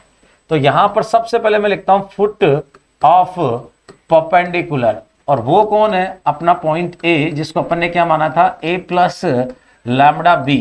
तो ये देखो बेटा जी मजा आ गया। यहां पर अब मैं लिख सकता हूं ए, एक तो एज इट इज ए ही रहेगा, लैम्बडा की वैल्यू देखो क्या आई, p minus A dot B by mod of B square, ठीक है ना। तो यहां पर क्या लिखेंगे, p माइनस ए, एक सेकेंड बेटा, क्या आ गई, p minus A dot B, oh sorry, p minus A dot B divide by mod of B square, ठीक है ना। A as it is lambda की वैल्यू पुट कर दी, और साथ में मल्टीप्लाई में है यहां पर बी वेक्टर। देखो बेटा ये स्केलर क्वांटिटी है तो डॉट नहीं लगा रहा है, बी और इसके बीच में डॉट नहीं है, ये तो स्केलर है, ये तो 1 2 3 4 कुछ है, ठीक है ना। ये तो क्या है 1 2 3 4 कुछ है, उसको सिंपली मल्टीप्लाई किया है बी से। तो ये लीजिए बेटा जी आपके पास आ गया फुट ऑफ परपेंडिकुलर। मैं नहीं कह रहा हूं इसको रटना है, नहीं ना रट सकते हैं बेटा जी, भूल भाल जाओगे, रटने की जरूरत नहीं है। एग्जाम में 1 सेकंड लगेगी लैम्बडा फाइंड करने में, पुट करना आपका आंसर आ जाएगा, ठीक है ना। अब बात करते हैं length of perpendicular, length of perpendicular, ठीक है ना। अब लेंथ ऑफ परपेंडिकुलर की बात करें तो वो किसके इक्वल होगा, वो एपी वेक्टर क्या मैग्नीट्यूड के तो इक्वल होगा। देखो पीछे, देखो देखो देखो पिक्चर देखो, इस परपेंडिकुलर की लेंथ इस एपी वेक्टर, इस एपी वेक्टर की लेंथ के तो इक्वल होगी बेटा जी, ठीक है ना। तो एपी वेक्टर हम जानते हैं क्या है, एपी वेक्टर ये रहा p माइनस ए माइनस लैम्डा बी, ठीक है ना। तो यहां पर आगे बढ़ते हैं, देखो क्या लिखूं इसको, p माइनस ए माइनस लैम्डा बी, बस खत्म कहानी। तो जरा देखो p तो p रहेगा ही, आपको गिवन होगा एग्जाम में, ठीक है ना। अरे पॉइंट तो देगा ही ना जिसकी, ये a ये भी गिवन होगा। लैम्डा, लैम्डा की वैल्यू आपको लिखनी पड़ेगी। तो लैम्डा की वैल्यू अगर आप लिखने चलें तो वो लिखेंगे आप p minus A dot B by mod of B square, ठीक है ना। ये लैम्डा की वैल्यू लिख दी और इसके साथ में मल्टीप्लाई में कौन होगा, बी वेक्टर, और ये लगा दिया मोड। बस ये आ गए आपके पास लेंथ ऑफ परपेंडिकुलर, जिसको भी रटना नहीं है, सिर्फ समझने वाली चीजें हैं। सिर्फ क्या बेटा जी, समझने वाली चीजें, रटने वाली चीजें नहीं है, बात को समझिए, ठीक है ना। कुछ भी रटने का नहीं है। लास्ट बचता है इमेज। अब इमेज बड़ा आसान है, देखो कैसे, यही समझाता हूं इमेज को। अब अगर इमेज समझनी है तो देखो बेटा जी, इमेज के लिए कितना सिंपल फंडा है। ये तो आपका पॉइंट P जो गिवन है, ठीक है ना। तो ये P हो गया, फिर अपना फुट ऑफ परपेंडिकुलर जिसको अपन ने A से रिप्रेजेंट किया था वो हो गया, और ये मान लीजिए इमेज वाला फंडा हो गया, ठीक है ना, जिसको अपन ने Q से रिप्रेजेंट किया था। जरा मैं दिखा देता हूं आपको, देखो ये P, ये A और ये Q, देखो तीनों एक ही लाइन पर है, तो वो लाइन मैंने वहां ले ली, ठीक है ना। अब आप सोचो, P आपको गिवन है, A आप फाइंड कर चुके हो, ये देखो A आप फाइंड कर चुके हो, दिख रहा है सब लोगों को, ठीक है ना। A आप फाइंड कर चुके हो बेटा जी, मतलब ये आपको ऑलरेडी पता है। अब सोचो आपको ये चाहिए, तो हो गया ना बेटा जी, बात बन गई ना। कैसे आप लिख सकते हो, जैसे मान लो इस A के कोऑर्डिनेट को, अगर मैं A का कोऑर्डिनेट कुछ मान लूं, अभी वो बड़ा सारा यहां लिख नहीं सकता बेटा, ठीक है ना। तो यहां छोटा सा कुछ लिख लेते हैं अपन, इसको R लिख देता हूं, है ना, R लिख देते हैं।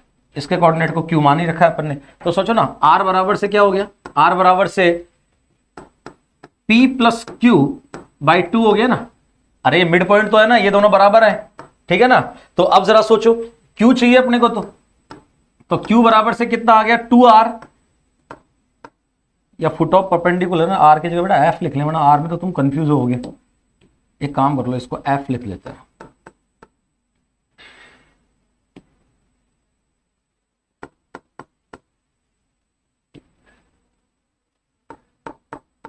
तो ये हो गया 2F माइनस P।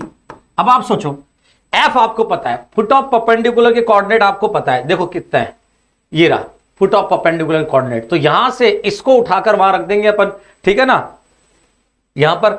और P आपको पहले से पता है ही बेटा जी, ठीक है ना। तो ये इन दोनों का जो डिफरेंस आएगा वो आपका Q हो जाएगा, तो आपके पास इमेज भी आ जाएगी।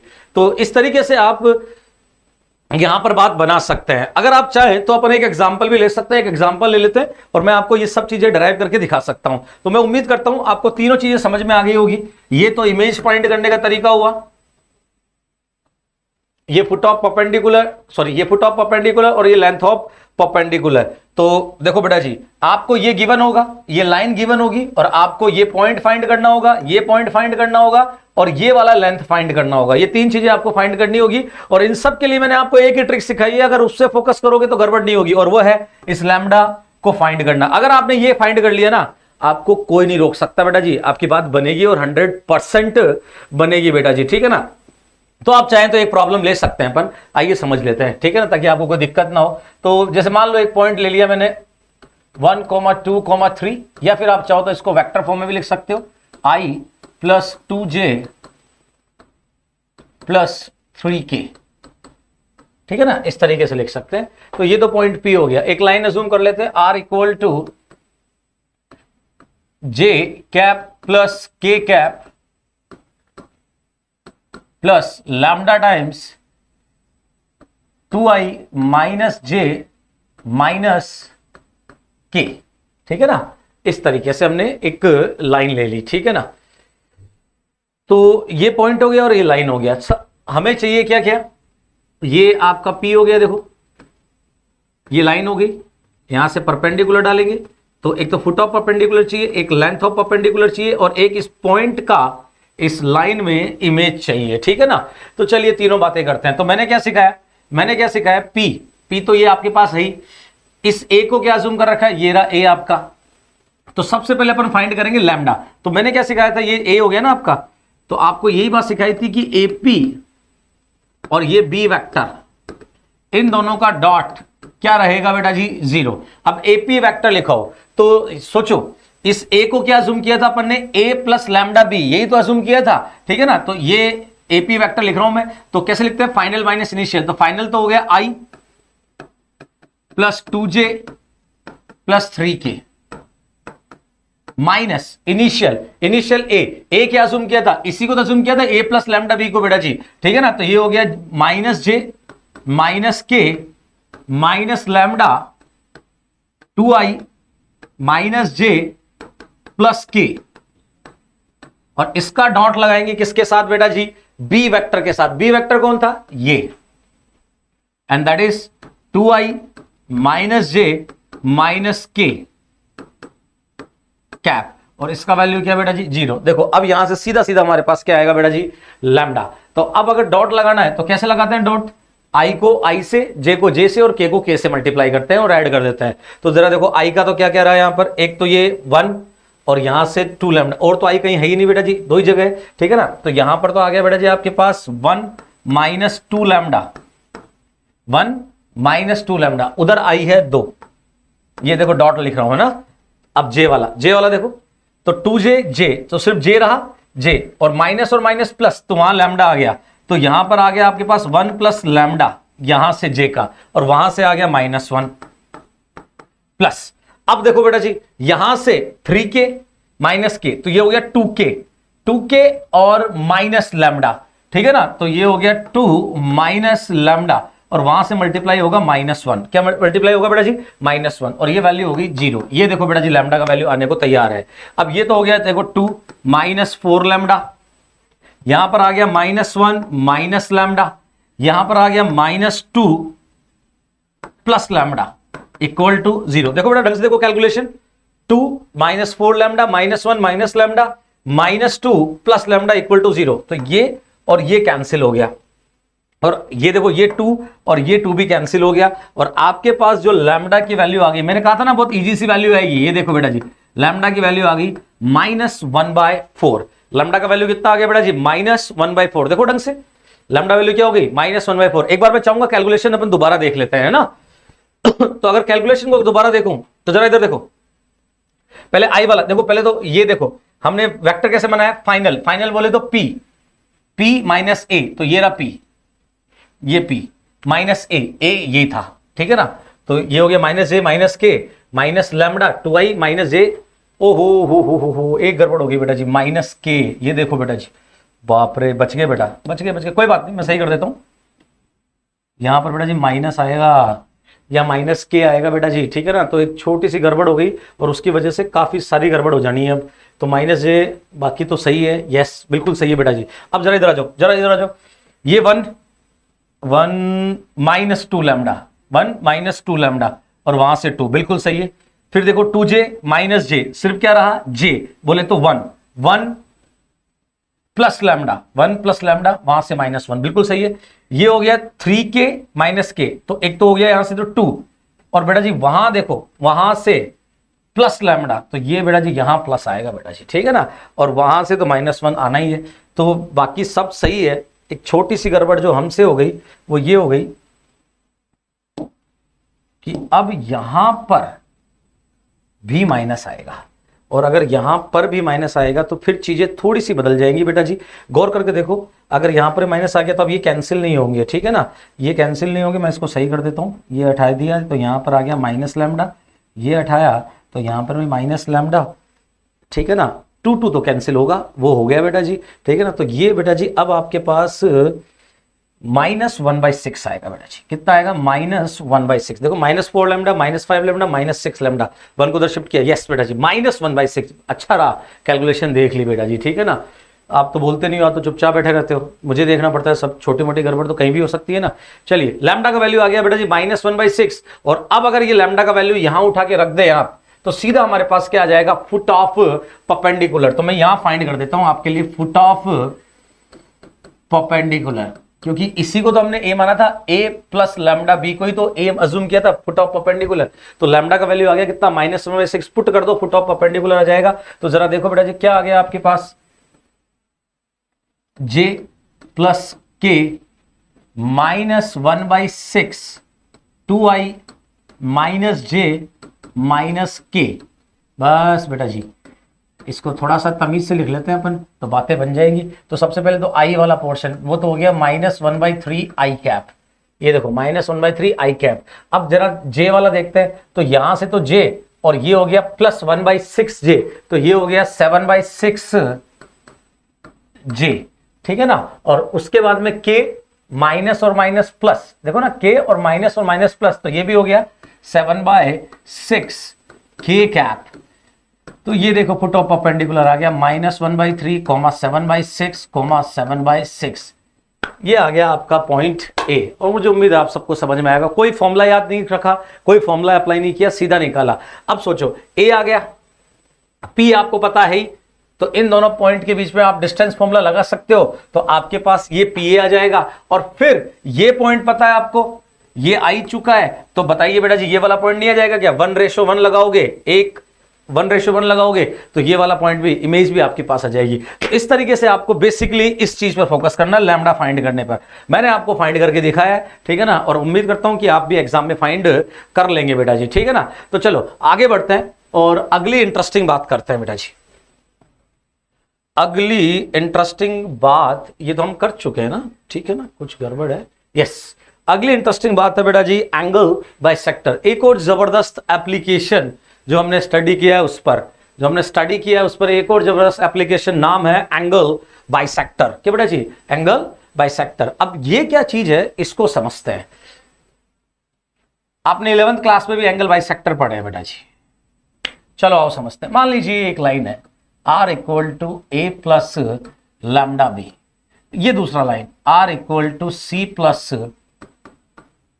Mu D, R = C plus mu D, ये दो लाइन, ठीक है। ये दोनों लाइन इंटरसेक्टिंग है, इंटरसेक्ट करेगी तो ये एंगल्स बनाएंगी, और एंगल्स बनाएंगी तो उनका बाइसेक्टर भी होगा, ठीक है ना। तो ये आपके पास एंगल आया, दो आएंगे, ये वाला भी आएगा, ये वाला भी आएगा। हम सबको आइडिया है एंगल बाइसेक्टर का, हमने पहली बार नहीं पढ़ रहे, हम पहले भी पढ़ के आए हुए हैं। ये एंगल बाइसेक्टर हो गया। अब ये जो एंगल बाइसेक्टर है इसका इक्वेशन मुझको चाहिए, ठीक है ना। एक्चुअल में इस एंगल बाइसेक्टर का क्या चाहिए बेटा जी, मुझे इक्वेशन चाहिए। अब मैं कैसे फाइंड करूं एंगल बाइसेक्टर की इक्वेशन, ये एक इंटरेस्टिंग चीज हो गई। अब सोचो ना, एंगल बाइसेक्टर है, ये एंगल बाइसेक्टर है, तो कोई बहुत बड़ी चीज हो गई क्या बेटा, है तो एंगल बाइसेक्टर ही। और अगर एंगल बाइसेक्टर है तो लाइन ही है, और अगर लाइन है, एंगल बाइसेक्टर है तो लाइन ही ना, और लाइन है तो लाइन फाइंड करने के लिए हमें दो चीज चाहिए, एक तो पॉइंट चाहिए जिससे वो पास कर रही है, और एक वेक्टर चाहिए जिसके वो पैरेलल है बेटा जी, ठीक है ना। याद करो लाइन लिखना कैसे सिखाया था मैंने यही बोला था कि अगर वेक्टर एंड 3D में आपको लाइन लिखना है तो उसके लिए आपको एक पॉइंट चाहिए होगा, मतलब चाहिए होगा जिससे लाइन पास कर रही है, और सेकंड थिंग आपको एक वेक्टर चाहिए होगा जिसके लाइन पैरेलल है, बस और कुछ ना चाहिए बेटा जी आप लोगों को। तो जरा सुनिए बेटा जी मेरी बात, ये लाइन चाहिए जिसको हम एंगल बाइसेक्टर कह रहे हैं। तो बेटा जी इस लाइन पर एक पॉइंट चाहिए, मैं कहता हूं मिल गया, ये देखो ये वाला पॉइंट, ये पॉइंट है बेटा जी इन दोनों का इंटरसेक्शन पॉइंट। तो बेटा जी अगर मैं इस पॉइंट को ए कहूं और इसके कोऑर्डिनेट को पी मान लूं, क्या मान लूं बेटा जी, पी मान लूं, तो जरा सोचो पी कौन हुआ, ये पी कौन हुआ, बोले तो ये पॉइंट ए कौन हुआ, इंटरसेक्शन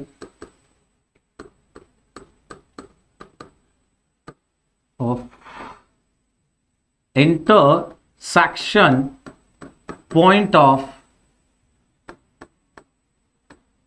टू लाइंस, इन दोनों लाइंस का बोलो पी इंटरसेक्शन पॉइंट हुआ या नहीं हुआ, तो मजा आ गया बेटा जी। ये लाइन कहां से पास कर रही है वो हम फाइंड कर सकते हैं, क्योंकि हमें ये दो लाइन गिवन होगी, हमसे एंगल बाइसेक्टर मांगेगा। तो सबसे पहले तो हम इनका क्या निकाल लेंगे, इंटरसेक्शन पॉइंट। और इंटरसेक्शन पॉइंट फाइंड करना मैंने सिखाया था आपको। क्या सिखाया था मैंने, कि दोनों को इक्वल करो, लैम्डा और म्यू का वैल्यू निकालो, उठाकर पुट कर दो, आपके पास सीधा इंटरसेक्शन पॉइंट आएगा। ये मैं आपको ऑलरेडी सिखा चुका हूं, ठीक है ना। तो इंटरसेक्शन पॉइंट फाइंड करना तो आपको आता है, आपने फाइंड कर लिया, और मैंने मान लिया कि वो क्या आ गया, पी वेक्टर। इंटरसेक्शन पॉइंट के कोऑर्डिनेट को क्या मान लिया मैंने, पी वेक्टर। चलो एक काम तो हो गया। अब हमें एक वेक्टर चाहिए जो इसके पैरेलल हो, कोई सा भी वेक्टर लेकिन इसके पैरेलल होना चाहिए। कैसा भी वेक्टर लेकिन इसके पैरेलल होना चाहिए, सीधी बात। अब इसके पैरेलल वेक्टर चाहिए तो कैसे फाइंड करें, जरा सोचो। ये जो लाइन है इसके पैरेलल एक वेक्टर पता है अपने को, बी वेक्टर। इस लाइन के पैरेलल एक वेक्टर पता है, नाम है डी वेक्टर। हाँ हाँ हाँ हाँ, और ये एंगल थीटा है और ये एंगल भी थीटा है, बाइसेक्टर है ना ये, तो बराबर एंगल होंगे। हो, तो सोचो ना यार, सोचो। दो वेक्टर और ये बाइसेक्टर, दो वेक्टर और ये बाइसेक्टर। जरा इधर आना। एक वेक्टर तो ये है, एक वेक्टर ये है, और ये वेक्टर मान लो ए है, ये वेक्टर मान लो बी है, और ये इनका बाइसेक्टर है, ये इनका बाइसेक्टर है। तो क्या बाइसेक्टर रिजल्टेंट वेक्टर के पैरेलल होगा? ये तो जरूरी नहीं है, क्योंकि जरा इधर देखो बेटा जी, एक सेकंड। अगर मैं यहां पैरेललोग्राम कंप्लीट करूं तो ये रिजल्टेंट वेक्टर है, और ये रिजल्टेंट वेक्टर है ए प्लस बी, और ये अगर ए प्लस बी है तो ये तो कोई जरूरी नहीं है कि भैया ये एंगल और ये एंगल इक्वल हो। जी नहीं, ये तो बिल्कुल जरूरी नहीं है। तो ए प्लस बी बाइसेक्टर के, अरे रिजल्टेंट वेक्टर पैरेललोग्राम का डायगोनल, पैरेललोग्राम का डायगोनल वर्टेक्स के एंगल को बाइसेक्ट करे, ऐसा जरूरी नहीं होता बेटा जी। ये पैरेललोग्राम है, ठीक है ना, और ये इसका डायगोनल है, और ये दोनों एंगल हो इक्वल हो, ये कतई जरूरी नहीं है बेटा जी। हां बेटा जी, ये इक्वल हो सकते हैं अगर ये जो पैरेललोग्राम हमें नजर आ रहा है ये एक रोम्बस हो जाए। अगर ये रोम्बस हो जाए मतलब ये और ये इक्वल लेंथ का हो, तो डेफिनेटली जो रिजल्टेंट होगा वो इस एंगल को बाइसेक्ट करेगा। यस बेटा जी, इन दोनों का इक्वल होना, अगर ये और ये एंगल, ये वाला एंगल और ये वाला एंगल इक्वल होना जरूरी नहीं है, लेकिन अगर ये दोनों इक्वल हैं तो इनका जो रिजल्टेंट है वो पक्के से बाइसेक्ट करेगा बेटा जी। रिजल्टेंट पक्के से बाइसेक्ट करेगा। अगर मैं इसको ए वेक्टर कह दूं और इसको मैं बी वेक्टर कह दूं, तो ये जो ए प्लस बी है, जो रिजल्टेंट वेक्टर है, वो बाइसेक्टर के पैरेलल ही होगा, मतलब वो बाइसेक्ट ही करेगा बेटा जी इस एंगल को। अच्छा, लेकिन यहां तो प्रॉब्लम है ना, मैं नहीं बोल सकता कि इन दोनों का रिजल्टेंट बी और डी का रिजल्टेंट जो कि बी प्लस डी है वो इसके पैरेलल ही हो, लेकिन वो तो तब होता जब बी और डी का मैग्नीट्यूड सेम होता। तो टेंशन क्यों लेते हो बेटा जी, मैग्नीट्यूड ही तो सेम चाहिए ना। अरे बेटा जी, हो गया। देखो कैसे आप कह रहे हो बी और डी का मैग्नीट्यूड सेम हो, जरूरी नहीं है। बिल्कुल सही बात है, कोई जरूरी नहीं है कि बी और डी की लेंथ सेम हो, लेकिन अच्छा अगर बी और डी के रिजल्टेंट की बात करूं तो वो बी प्लस डी होगा, और वो बी प्लस डी इसके पैरेलल हो, जरूरी नहीं है, क्योंकि हम जानते हैं कि रिजल्टेंट एंगल बाइसेक्टर के पैरेलल हो, जरूरी नहीं है। लेकिन अगर बी और डी का लेंथ सेम है, अगर वो बी और डी का लेंथ सेम है, तब तो जो रिजल्टेंट होगा वो बाइसेक्टर के पैरेलल ही होगा, तब तो रिजल्टेंट एंगल को बाइसेक्ट करेगा बेटा जी, ठीक है ना। तो फिर एक काम करते हैं ना, इन दोनों वेक्टर को छोड़ो ना, हमें क्या मतलब इन दोनों वेक्टर से, मैं दो और वेक्टर लाता हूं आपके लिए, बी कैप और ये डी कैप। अब आप बताइए बेटा जी, ये तो अच्छा बी कैप बी के पैरेलल और डी कैप डी के पैरेलल, ठीक है ना। अब ये बताइए इन दोनों का लेंथ तो सेम है, क्योंकि उसका मैग्नीट्यूड भी 1 है और उसका भी 1 है, और इन दोनों का जो रिजल्टेंट होगा वो बी और डी के बीच में बनने वाले एंगल को बाइसेक्ट करेगा, और बी और डी के बीच में जो एंगल है वही तो इन दोनों लाइंस के बीच में, अरे बी और डी के बीच में जो एंगल है वही तो इन दोनों लाइंस के बीच में एंगल है। अगर बी और डी के एंगल को वो बाइसेक्ट कर रहा है तो वो इन दोनों लाइंस के बीच के एंगल को भी बाइसेक्ट करेगा, और इसको ऐसा करने से कोई नहीं रोक सकता बेटा जी। तो बात समझ में आ रही है कि नहीं आ रही? क्या बात समझ में आ रही है? बात यह है कि अगर बी और डी का मैग्नीट्यूड सेम होता तो इनका जो रिजल्टेंट है वही बाइसेक्टर के पैरेलल हो जाता, मतलब वो बी और डी के बीच के एंगल को बाइसेक्ट करता, और बी और डी के बीच का अगर एंगल बाइसेक्ट हो गया तो समझ लो दोनों लाइंस के बीच का एंगल भी बाइसेक्ट हो गया, क्योंकि वो उनसे पैरेलल ही है बेटा जी।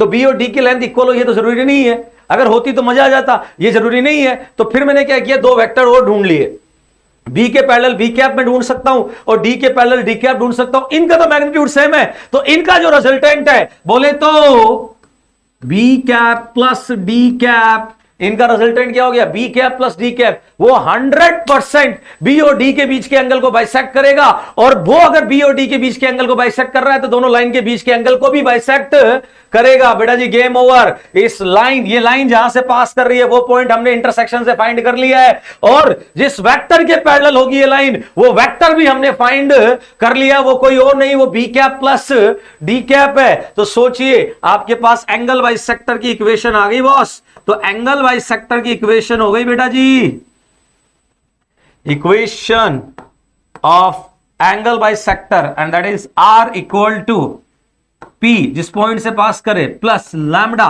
जिसके पैरेलल हो B cap plus D cap. रुक जाओ, बाइसेक्टर एक थोड़ी होता है, बाइसेक्टर तो दो होते हैं बेटा जी। दूसरा बाइसेक्टर भी होगा जो बिल्कुल इसके परपेंडिकुलर होगा। मजा आ गया, वो भी P से ही पास करेगा, वो भी P से ही पास करेगा, वो भी P से ही पास करेगा। तो दूसरे बाइसेक्टर को लिख सकता हूं R equal to P plus mu. अब इसके पैरेलल एक वेक्टर चाहिए, मैं कहता हूं आ गया, जो बेटा जी इन दोनों के इस रिजल्टेंट के, देखो अभी देखो देखो इधर देखो, इधर देखो, ऐसे समझ में नहीं आएगा तुम्हें, ऐसे आएगा समझ में। ये मान लो आपका एक वेक्टर, ये मान लो दूसरा वेक्टर, दोनों की लेंथ सेम है, तो ये ए मान लो, ये बी मान लो। ये मैंने पैरेललोग्राम कंप्लीट किया, ये इन दोनों का रिजल्टेंट जो बाइसेक्ट करता हुआ जाएगा, ठीक है ना, and that is A plus B. अब आप सोचो ये क्या बन गया, ये रोम्बस बन गया। क्या बन गया, रोम्बस बन गया, ठीक है ना। और अगर ये रोम्बस बन गया, ठीक है ना, तो सोचिए ना इसका जो सेकंड डायगोनल होगा वो इसके बिल्कुल परपेंडिकुलर होगा, और वो होगा ए माइनस बी। वो क्या होगा बेटा जी, ए माइनस बी। देखो ना, जो सेकंड डायगोनल होगा वो इसके परपेंडिकुलर होगा और ए माइनस बी। तो सोचो बेटा जी, अगर ये बी कैप और ये डी कैप है तो इनका ये एक डायगोनल है B cap plus D cap, B cap plus D cap. तो बेटा जी दूसरा जो हो गया वो हो गया B cap minus D cap, जो उसके परपेंडिकुलर होगा। देखो ना, ये और ये एक दूसरे के परपेंडिकुलर होते ही नहीं होते। तो बताइए B cap plus D cap के परपेंडिकुलर कौन हो जाएगा, B cap minus D cap. और नहीं समझ में आता तो इधर देखो जरा, ये बी कैप, ये डी कैप। अगर ये डी कैप है तो बताइए ये जो वेक्टर होगा वो माइनस डी कैप होगा या नहीं होगा। अरे ये डी कैप तो ये माइनस डी कैप। अब इन दोनों को देखो, इसको देखो, आप तो इसको देखो, ये बी कैप लेंथ 1, ये माइनस डी कैप लेंथ 1।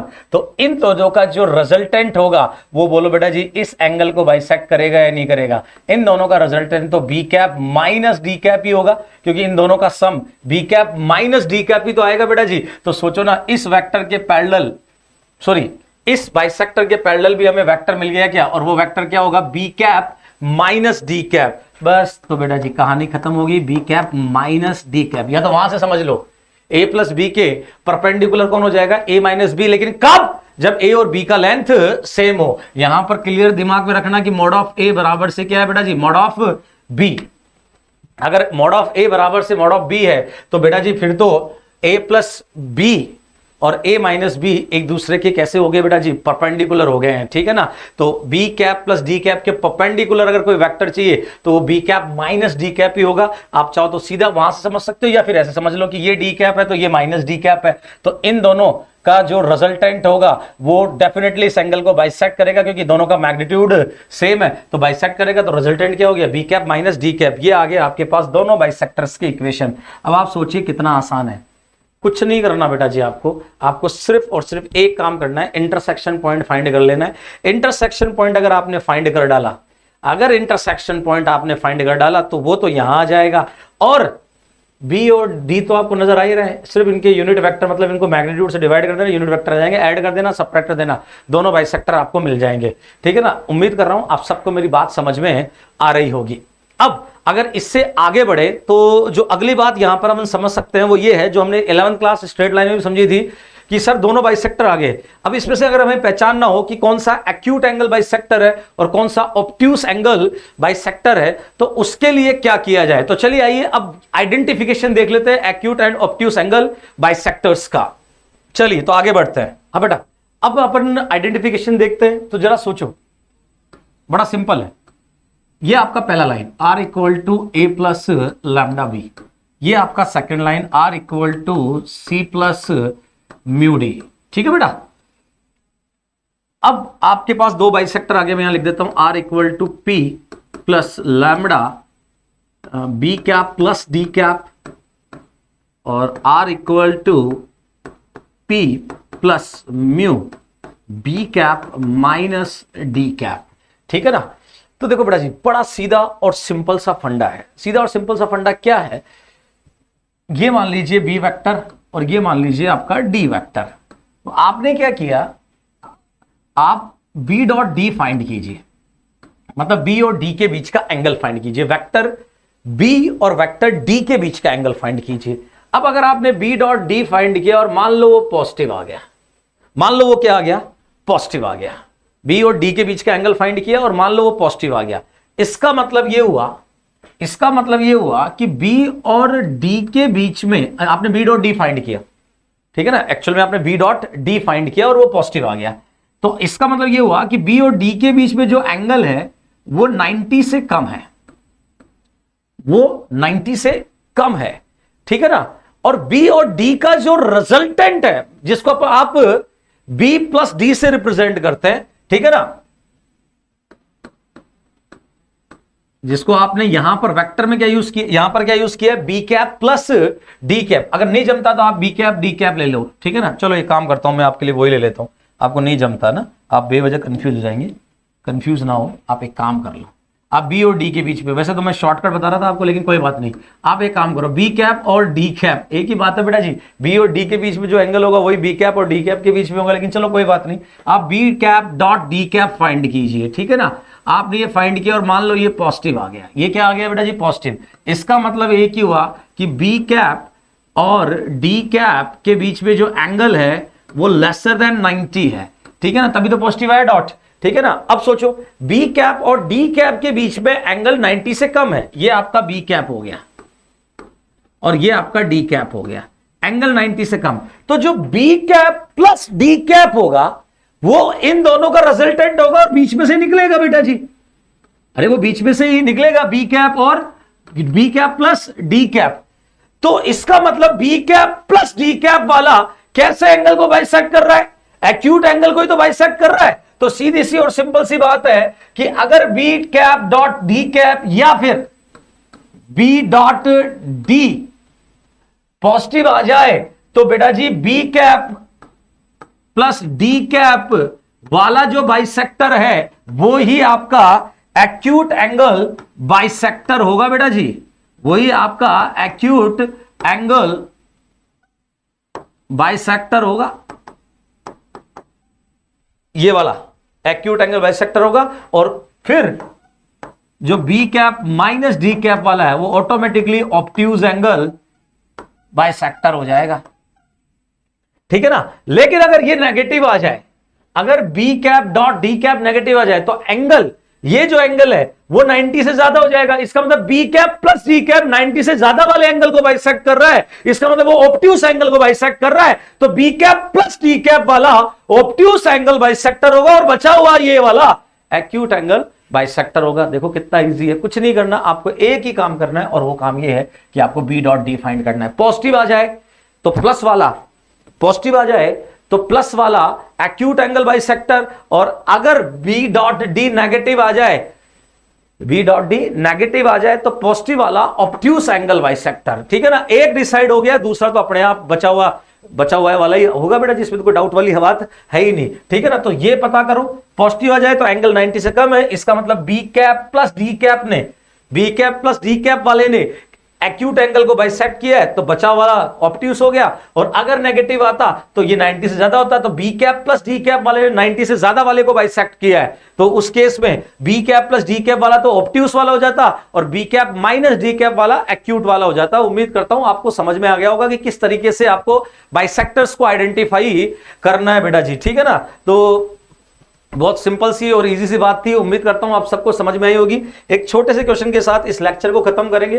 काफी बड़ा लेक्चर हो गया बेटा जी, लेकिन क्या करें, ये टॉपिक था जो खत्म करना था तो अभी खत्म हो रहा है बेटा जी। देखो इधर क्या लिखा हुआ है, if a vector C is parallel to angle bisector of this and this, इन दोनों के एंगल बाइसेक्टर के पैरेलल है कौन बेटा जी, वेक्टर सी। तो अब आपसे कहा है कि C का जो मैग्नीट्यूड है वो 5√6 है, आपको वेक्टर C फाइंड करना है। तो देखो बेटा जी, C को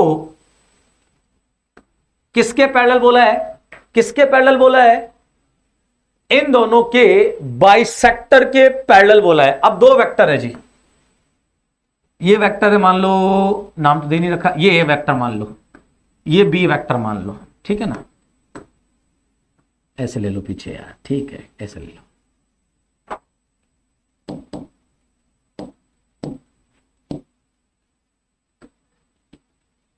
हाँ, ये दो वेक्टर, ये ए और ये बी, और इनका बाइसेक्टर मान लो ये है इनका बाइसेक्टर, ये दोनों एंगल बराबर हो गए, ये थीटा ये थीटा, ठीक है ना। तो हम सबको पता है कि अच्छा जो सी है वो इस बाइसेक्टर के पैरेलल है, तो मान लो ये सी वेक्टर हो गया। तो सोचो ना, इस बाइसेक्टर के पैरेलल आपको एक और वेक्टर पता है, और वो है ए कैप प्लस बी कैप। अभी सिखाया ना बेटा जी आपको, बेटा जी ये ए वेक्टर है, ये बी वेक्टर है, इन दोनों का रिजल्टेंट तो बाइसेक्टर के पैरेलल नहीं होगा, ए प्लस बी तो बाइसेक्टर के पैरेलल नहीं होगा, समझाया ना मैंने। अगर मैग्नीट्यूड सेम है तो बाइसेक्टर के पैरेलल होगा, लेकिन सोचो ना इन दोनों के पैरेलल ए कैप और बी कैप तो है, उनका मैग्नीट्यूड सेम है, तो उनका रिजल्टेंट बाइसेक्टर के ही पैरेलल होगा बेटा जी, दिमाग में सेट कर लो, उनका रिजल्टेंट बाइसेक्टर के ही पैरेलल होगा। तो मैं बोल सकता हूं कि सी वेक्टर पैरेलल है ए कैप प्लस बी कैप के। इसका मतलब सी वेक्टर को मैं लिख सकता हूं लैम्डा टाइम्स ए कैप प्लस बी कैप। आप कहेंगे सर ये क्या कर डाला, क्या कर डाला, दो वेक्टर पैरेलल है तो सी इक्वल टू लैम्डा टाइम्स, मतलब एक वेक्टर लैम्डा टाइम्स दूसरा वेक्टर तो लिख ही सकता हूं ना बेटा जी, कहानी खत्म। अब हमें अगर सी वेक्टर चाहिए, देखो ए और बी तो पता है, ये रहा ए और ये रहा बी, इसको ए डिक्लेयर कर दो, इसको बी डिक्लेयर कर दो, ए और बी तो पता है, तो ए कैप बी कैप भी आ जाएगा, ठीक है ना, ए कैप और बी कैप भी आ जाएगा। बस हमें तो लैम्बडा चाहिए, तो मैं कहता हूं लैम्बडा भी आ गया, लैम्बडा भी आ गया। अब आप कहेंगे सर कैसे आ गया लैम्बडा, अरे क्यों नहीं आएगा लैम्बडा, आपको करना क्या है, आपको कुछ ना करना बेटा जी, आप एक काम करो, दोनों तरफ मोड ले लो। अब दोनों तरफ मोड लोगे तो यहां तो आ गया मॉड ऑफ सी, यहां आ गया मॉड ऑफ लैम्बडा, ठीक है ना, और यहां पर हो गया mod of A cap plus B cap, क्या हो गया, mod of A cap plus B cap. अब आप सोचो, मॉड ऑफ सी पता है आपको, मॉड ऑफ सी कितना गिवन है आपको, 5√6 equal to mod of lambda, ये तो अपने को चाहिए ही चाहिए, ठीक है ना। इसको क्या लिखोगे, इसको आप लिखोगे अंडर रूट इसके मैग्नीट्यूड का स्क्वायर 1, इसके मैग्नीट्यूड का स्क्वायर 1 प्लस 2 ए कैप डॉट बी कैप।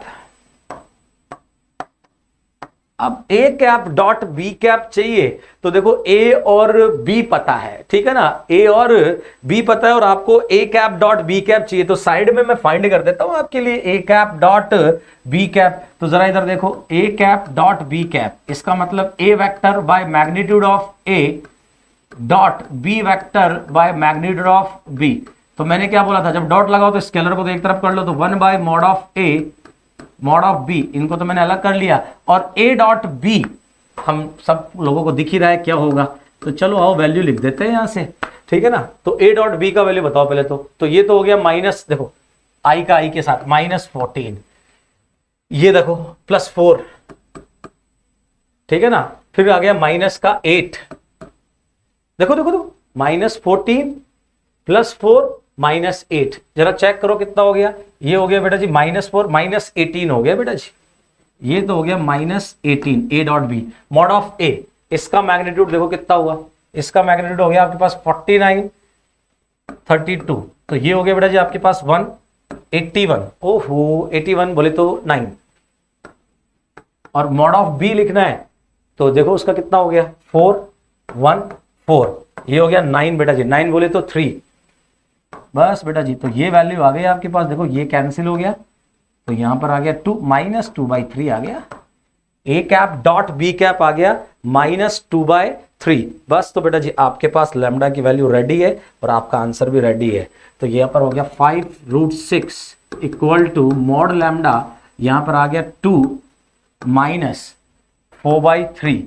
तो देखो बेटा जी जरा कितना आ गया ये 5√6 मॉड लैम्डा, देखो बेटा जी ये हो गया 6 - 4 2, तो ये हो गया √2/√3। क्या हो गया बेटा जी √2/√3। चेक करो चेक करो चेक करो कितना हो गया 6 √2/√3। तो जरा सोचो ना बेटा जी, ये कैंसिल हो गया तो यहां क्या बचा √3 बचा, और √3 इससे मल्टीप्लाई होगा तो मॉड ऑफ लैम्डा जो है, मॉड ऑफ जो लैम्डा जो है वो 315 हो गया बेटा जी। तो लैम्डा का वैल्यू आ गया आपके पास ±15, कितना आ गया बेटा जी लैम्डा का वैल्यू ±15, ठीक है ना, +15 और -15 दोनों में से कुछ भी आ सकता है, ठीक है ना। अब क्या करना है, अब बस यहां पर पुट कर दो, आपका आंसर आ जाएगा, ठीक है ना। ए कैप पता है आपको, बी कैप पता है, लैम्डा यहां पुट कर दो, आपका सी वेक्टर रेडी है बेटा जी। तो उम्मीद करता हूं आपको ये प्रॉब्लम समझ में आया होगा। अब इस चैप्टर का अगर अपन ओवरऑल देखें तो हमने क्या क्या आज पढ़ा है, तो आप कहेंगे सर आज तो हद मच गई। यस, फिजिकल सिग्निफिकेंस के साथ हमने चैप्टर को स्टार्ट किया। उसके बाद जो हम पढ़ने गए वो था बेटा जी हमारे पास projection, length of projection and projection vector. उसके बाद में जो हमने पढ़ा है वो है बेटा जी distance between two parallel lines. फिर हमने पढ़ा बेटा जी एंगल बिटवीन टू लाइंस। उसके बाद में हमने पढ़ा distance of a point from a line foot a perpendicular image. और उसके बाद जो पढ़ा वो आप सब लोग जानते हैं, वो था एंगल बाइसेक्टर। उम्मीद कर रहा हूं आपको ये सब चीजें ढंग से समझ में आई होगी। अगर कोई दिक्कत हो किसी पॉइंट पर तो आप दोबारा से इस वीडियो को देख सकते हैं और आप चीजों को समझ सकते हैं बेटा जी, ठीक है ना। तो इस लेक्चर में इतना ही, उम्मीद करता हूं आपको अच्छे समझ में आया होगा। तो तब तक के लिए, अगले लेक्चर तक के लिए goodbye and thank you बेटा जी।